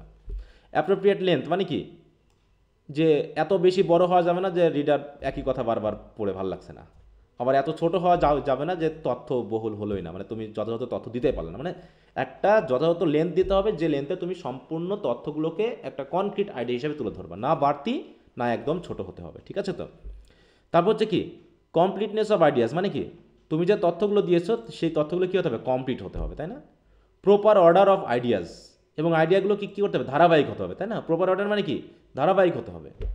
ইউজিং প্রপার গ্রামাটিক্যাল আইটেমস, তোমাকে যথাযথ গ্রামাটিক্যাল আইটেম ইউজ করতে হবে, ভুল করা যাবে না গ্রামারের। Using proper linkers or discourse markers, এগুলো আমি পরে বোঝাবো, কারণ এখানে কিছু কথা আছে যেগুলো আমি বাদ দিয়ে গেলাম। ক্ল্যারিটি অ্যান্ড ফোকাস, এগুলো তুমি বুঝবা। ক্ল্যারিটি অ্যান্ড ফোকাস মানে কি ক্লিয়ার হতে হবে, এবং যে পয়েন্টটা তুমি আলোচনা করতে চাচ্ছ সেই পয়েন্টে যেন ফোকাস করা হয়, যাতে আবোল তাবোল কথা না বলে, তাই তো, বরং মূল কথায় যেন আসা যায়, এটা হচ্ছে focus and clarity. Unity of ideas and thoughts মানে কি তুমি যে আইডিয়া এবং থটগুলো এই রাইটিংয়ের ভিতর দিচ্ছ সেগুলো ইউনাইটেড কিনা, একটার সাথে একটা রিলেটেড হচ্ছে কিনা। এখানে কোহেরেন্স, কোহেশন কি, লিঙ্কার্স কি, এগুলো নিয়ে কথা বলি, এবং avoiding copying others ideas and thoughts, এটা নিয়ে আমি কথা বলছি। তাহলে ইউনিটি অফ আইডিয়াজ নিয়ে একটু কথা বলি। মনে করো তুমি একটা কথা নিয়ে আলোচনা করছো, তোমার টপিক সেন্টেন্স হলো কি, যে তুমি যে প্যারাগ্রাফে লিখবা বা যে রাইটিংয়ে লিখবা, তোমার কাজ হলো two find out the weakness in English among the English students under national university, তাই তো? এইটা নিয়ে তুমি কথা বলছো। তাহলে এখন তুমি যে তথ্যগুলো নিয়ে আসলা, সেই তথ্যগুলো কাকে সাপোর্ট করতে হবে? উইকনেসকে নাকি এখানে তার যে সাকসেসকে বোঝাবে? কোনটা? উইকনেস। হ্যাঁ, উইকনেসকে বোঝাবে, কারণ তুমি উইকনেস নিয়ে কথা বলতেছো। তোমার বলা উচিত যে কেন একজন স্টুডেন্ট দুর্বল, কিন্তু তুমি যদি এখন কিভাবে ভালো করা যায় সেটা নিয়ে কথা বলো, তাহলে তো হবে না, নাকি? আমি তো কীভাবে ভালো করা যায় সেটা নিয়ে কথা বলছি না, আমি তো কথা বলছি দুর্বলতার পিছনের কারণগুলো কী কী। এখন তুমি বলতে গেছো কারণ নিয়ে, অথচ প্যারাগ্রাফে তুমি লিখে আসছো কীভাবে ভালো করা যায়। কী লিখতেছো? বেশি বেশি ইংলিশ পড়তে হবে, বেশি বেশি ইংরেজি লিসেনিং করতে হবে, তাই তো, বেশি বেশি ক্লাসে আসতে হবে। এগুলো কি উইকনেসের কারণ? বলো। না স্যার। হ্যাঁ, এগুলো জানা যাবে না। তাহলে তুমি উইকনেসের কারণটা কি? যে সে ক্লাসে আসে না, সে পড়ে না, সে প্র্যাকটিস করে না, এগুলো হচ্ছে তোমার উইকনেসের কারণ। তুমি এগুলো না দিয়ে অন্য কেউ, তাহলে তো ইউনিটি হলো না, তাই তো? ইউনিটি থাকে, তাই বলছি unity is the idea that all parts of the writing work to achieve the same goal. হ্যাঁ, প্রোভাইডিং দ্য থিসিস, মানে যে থিসিস মানে হচ্ছে টপিক সেন্টেন্স, বা হচ্ছে যেটা নিয়ে তুমি কথা বলছো। রাইট বলছে writing seems to have unity when the supporting sentence all work, দেখো, together to support the topic sentence. হ্যাঁ, তুমি যে টপিকটা নিয়ে আলোচনা করছো সেই টপিকটাকে সাপোর্ট করবে এমন সেন্টেন্সগুলোকে বলা হচ্ছে মানে আইডিয়া, যে আইডিয়াগুলোকে যখনই আমি বলবো ইউনিটি থাকবে তখন টপিক সেন্টেন্সকে তারা সাপোর্ট করবে। Unity is important because it aids the reader in following along the writer's ideas. Clarity and focus, এগুলো তোমরা বুঝবা, এগুলো নিয়ে আমি কথা বলছি না, ঠিক আছে? রিলেভেন্ট ইনফরমেশন, এগুলো তোমরা বুঝবা। এই মেনটেনিং কোহেশন অ্যান্ড কোহেরেন্স, এটা নিয়ে একটু কথা বলি, কারণ এটা একটু নতুন ধরনের কথা। ধরো আমি একটু একটা কল দিয়ে নিই। হ্যাঁ,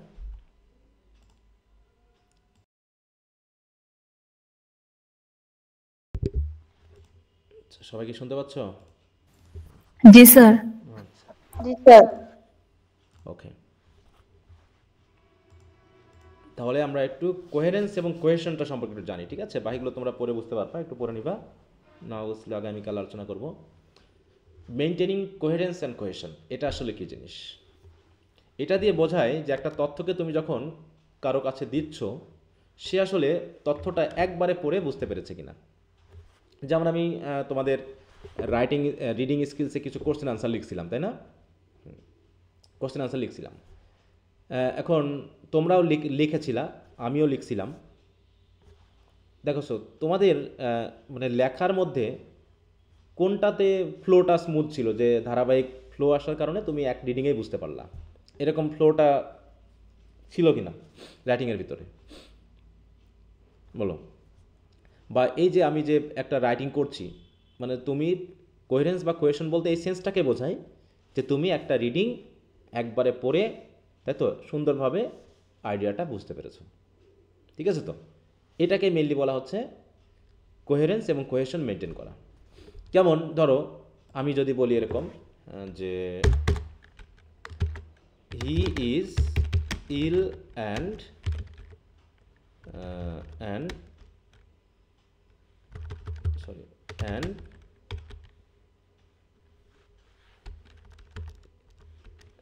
has come to play, এটার সাথে কি মিললো কথাটা বলো তো? এটার সাথে কি জি যায়, না। তথ্যটা যায়? না স্যার। তাহলে কোন জায়গায় দিলে পারে আমার, কোন ওয়ার্ডটাকে চেঞ্জ করলে আমার এটা ঠিক ঠিক থাকতো, আইডিয়াটা বলতো? কোন জায়গায় একটু চেঞ্জ করলে পারে আইডিয়াটা ঠিক হতো? স্যার নট যুক্ত করতে হবে হ্যাজের পর। না, আসছে, সে খেলতে আসছে, সেটা সমস্যা না। আমি তাকে খেলতে, সে খেলতে এসেছে। ইলটা চেঞ্জ করলে হ্যাঁ হ্যাঁ স্যার বার এন্ডের পরিবর্তে যদি বার হ্যাঁ দেওয়া হ্যাঁ, হয় বারটা দিলে তোমার তথ্যটা স্মুথ হতো। He is ill but has come to play, কি সে অসুস্থ তাও খেলতে এসেছে। অ্যান্ড দিলে কি মানাচ্ছে এটা বলো তো? এর সাথে শুনতে ভালো লাগছে? কোন কোন সেন্টেন্সটাকে মনে হচ্ছে যে পারফেক্ট হয়েছে বা একটা তথ্যের স্মুথনেস আছে, কোন জায়গাটা? দ্বিতীয়টা দ্বিতীয়টা, তাই তো? হ্যাঁ, তো এরকম যে আমার অনেক সময় আবার দেখো এরকম হতে পারে প্রোনাউন রেফারেন্সে, হ্যাঁ, the man has died because she was suffering from cancer. এটা কি মিলল? না স্যার। কোন জায়গায় সমস্যাটা হয়েছে? প্রোনাউনে। প্রোনাউনের সমস্যা, তো এখানে আমি সি দিয়েছি, আসলে হওয়ার কথা কি? হি। হি, তাই না? অথবা দেখো আরেকটা কারেক্টনেস দেখো, he has bought a nice dress for his grandfather and he likes it very much. এখন এই জায়গায় কোথায় ঘাটতি আছে বলতো? কোন জায়গাটা ঠিক করা উচিত?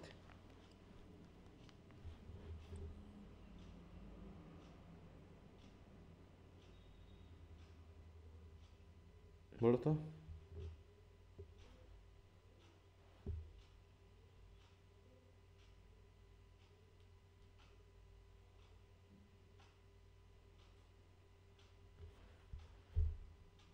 বলতে পারবা কেউ? স্যার অ্যান্ডের পরে যে হিটা দিয়েছেন ওইখানে। কি সমস্যা এই হিয়ের? এই হি দিয়ে তো যে কিনছে তাকেই বোঝাতে হচ্ছে। হি দিয়ে যে কাকে বলতে যাচ্ছে আমি তো ক্লিয়ার না, তাই না? কে পছন্দ করলো এটা, হ্যাঁ। তাই না? যে কিনেছে সে পছন্দ করলো নাকি তার দাদু পছন্দ করলো, এটা কি আমার কাছে ক্লিয়ার হয়েছে? না স্যার। আমি ক্লিয়ারলি বুঝতে পারছি না, তাই না?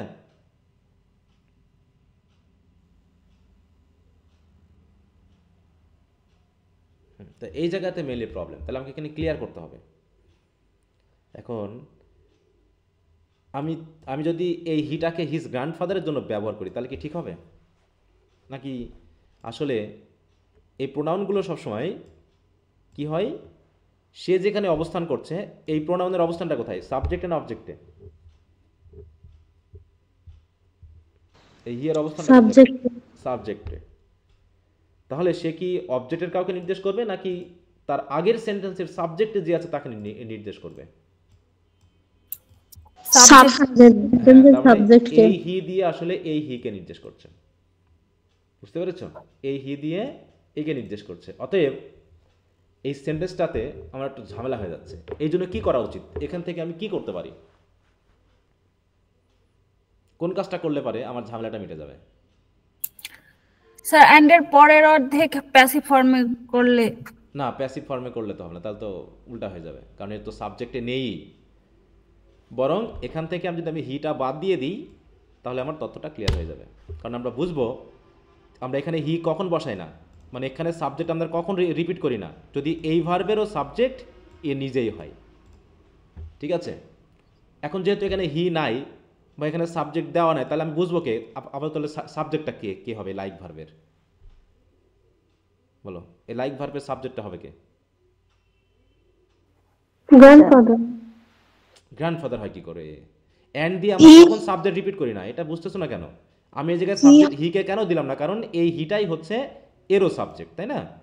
হ্যাঁ, মানে যদি একই সাবজেক্টে দুটা ভার্বকে অ্যান্ড দিয়ে যুক্ত করি তাহলে দ্বিতীয়বার সাবজেক্টটা না বসালেও চলে। কি কথা বুঝতে পেরেছো তোমরা? জি স্যার। জি হ্যাঁ, স্যার। এই জায়গায় অ্যান্ডের পরে যে আমি এই হিটা বসাই নাই, কেন বসাই নাই? কারণ এর সাবজেক্টটা কে? এই অ্যান্ড বা বাটের পরে হিজে বসাই নাই, সাবজেক্টকে হি নিজেই। তাহলে আমি যদি এই জায়গায় হিটা বসাতাম তাহলে একটা কনফিউশন থাকতো, এই হি দিয়ে কি গ্র্যান্ডফাদারকে বোঝাচ্ছে না হিকে বোঝাচ্ছে। আমরা বুঝতেছি হি দিয়ে হিকেই বোঝাচ্ছে, কিন্তু তারপরেও একটা অনেকের ক্ষেত্রে সন্দেহটা চলে আসতে পারে যে হিটা দিয়ে আসলে কাকে বোঝা যাচ্ছে, আমি কি ভুল করেছি নাকি, রাইটার কি ভুল করতে পারে, আমরা তো ক্লিয়ার হচ্ছি না। তখন আমি করলাম কি, আমি এটা দিলামই না। এটা না দেওয়ার কারণে আরও ক্লিয়ার হয়ে গেল যে এই লাইক ভার্বেরও সাবজেক্ট হচ্ছে হি। কথা বুঝতে পেরেছ? তো এরকম কিছু যুক্ত করে কিছু বাদ দিয়ে আমাকে ক্ল্যারিফাই করতে হবে। ঠিক আছে, এই ক্ল্যারিফিকেশনটা যখন থাকবে, স্মুথনেসটা যখন থাকবে, তথ্যের প্রবাহটা যখন স্বাভাবিক থাকবে, তখন ধরে নেওয়া হবে যে এখানে কোহেরেন্স এবং কোহেশনটা ঠিক আছে। এখন কোহেরেন্স এবং কোহেশনটা কি সেটা আমাকে আলাদা করতে হবে, যে এইখানে কিন্তু দুটা মিক্সড আছে কিন্তু, হ্যাঁ, কারণ কোহেরেন্স এবং কোহেশন কিন্তু একসাথে চলে, একসাথেই চলে।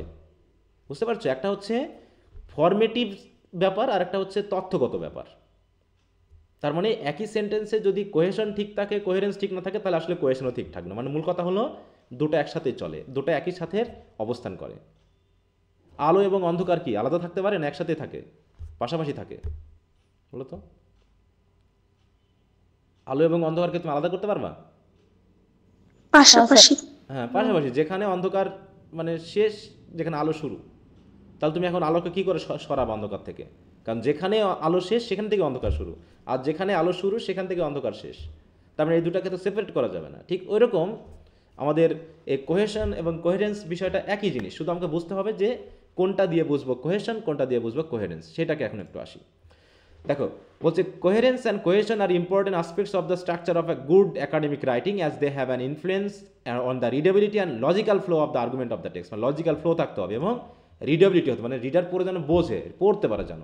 ওই যে হিটা বসাইলাম বুঝতেছি না, এইখানে একটু খেয়াল করবো, তাহলে বুঝতে পারবো যে কোহেরেন্স হচ্ছে কি, is about the unity of ideas, আইডিয়ার মধ্যে ইউনিটি আছে কিনা। আর কোহেশন হচ্ছে ইউনিটি অফ স্ট্রাকচারাল এলিমেন্ট, এটা হচ্ছে কোহেশন। তাহলে আমরা যদি এখন এই উদাহরণে যাই, বলো তো এখানে যে বারটা না থাকা, এটা কিসের ভুল ছিল, কোহেশন না কোহেরেন্স? বলো, বারটা হচ্ছে কিন্তু স্ট্রাকচারাল ব্যাপার। স্ট্রাকচারাল ইয়া কোনটা, কোহেরেন্স না কোহেশন? না, কারেন্টও গেল গা।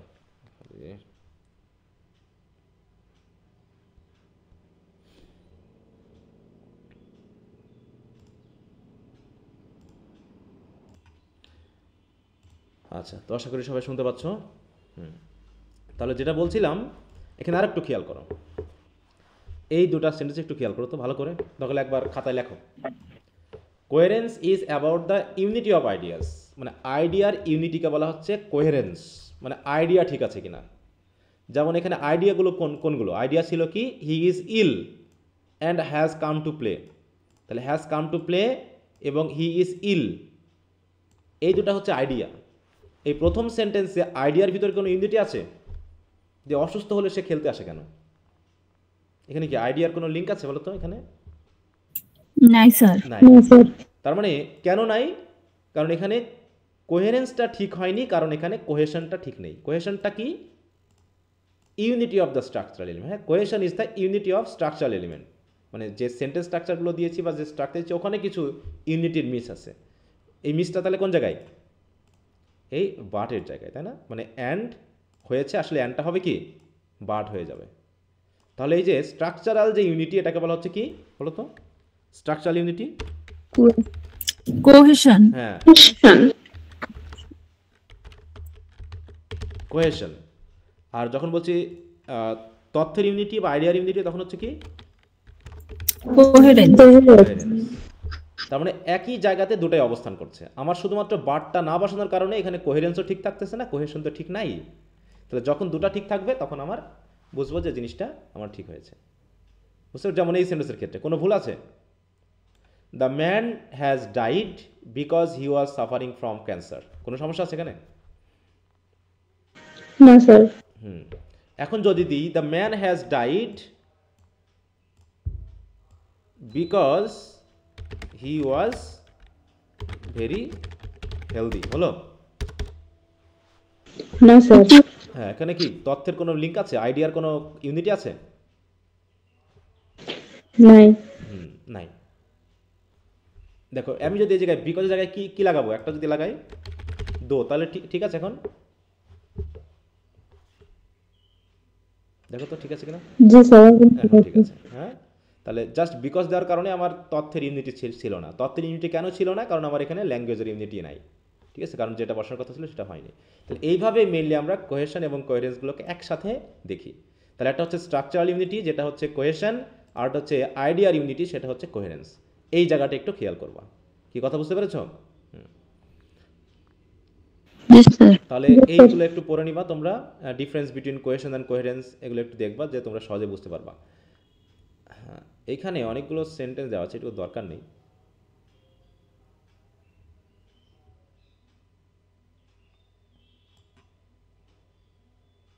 এখানে উদাহরণ দিয়ে ইউনিটি এবং ইয়াগুলো বোঝানো হয়েছে, তোমরা একটু পড়ে নিবা, ঠিক আছে? ফলোইং এ পার্টিকুলার ফর্ম, কোন ফর্ম কিসের জন্য লিখবা, অ্যাপ্রোপ্রিয়েট লেন্থ কি, কত দিতে হবে, কমপ্লিটনেস অফ আইডিয়াস কি, proper order of idea, using appropriate grammatical item, তারপর হচ্ছে using proper linkers and discourse, avoiding plagiarism. আগামী দিন আমরা এখান থেকে পড়া করবো, ঠিক আছে? Using proper linkers and discourse, এগুলো হচ্ছে কি গুড রাইটিংয়ের ফিচার কিন্তু। তারপরে প্লেজিয়ারিজম কি, কত প্রকার, এগুলো আমরা বেসিক কিছু নিয়ে আলোচনা করবো, বাকিগুলো এত পড়বো না। সামারি কি, প্যারাফ্রেজিং কি, রেফারেন্স কি, হ্যাঁ দেখো রেফারেন্স কি, তারপর হচ্ছে বিবলিওগ্রাফি কি, সাইটেশন কি, এগুলো সবই কিন্তু প্রসেসের মধ্যে প্রয়োজন। তো এই জন্য আমরা এগুলো একটু পড়বো। তোমরা যতটুকু পারো এই শিটটা থেকে বাকি আমি যতটুকু পড়ালাম এগুলো রিভাইজ করার পাশাপাশি এগুলো একটু পড়ে নিবা, ঠিক আছে? যে টপিক সেন্টেন্স কি, সেন্ট্রাল আইডিয়া কি, টার্গেট অডিয়েন্স কি, হ্যাঁ ম্যানুস্ক্রিপ্ট কি, এগুলো একটু দেখে নিতে হবে। এগুলো অবশ্য বুঝবা না, অ্যাপেন্ডিক্স বা এগুলো আমি বুঝাই দিব আগামী ক্লাসে। হ্যাঁ, তো এইগুলো মোটামুটি আমাদের কিছু আলোচনার বিষয়। একটু ভালো করে পড়ে নিলেই দেখা যাবে যে বেসিক আইডিয়া হওয়ার কারণে বাকিগুলোর সাথেও কিন্তু লিঙ্কড, অতএব বাকিগুলো তুমি সহজে বুঝতে পারবা। ফর্মাল লেটার কি, ইনফর্মাল লেটার কি, দেখবে একই কথা বারবার আসবে পরবর্তীতে। হ্যাঁ, এই আচ্ছা, তো এই হলো আজকের মতো আলোচনা। যদি কারো কোনো প্রবলেম থাকে একটু বলতে পারো। কারো কোনো সমস্যা আছে?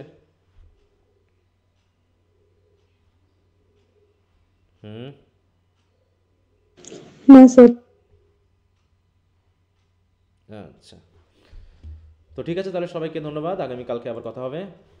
তো এই পর্যন্ত রাখছি, সবাই ভালো থাকো। ওকে, বাই। আসসালামু আলাইকুম স্যার।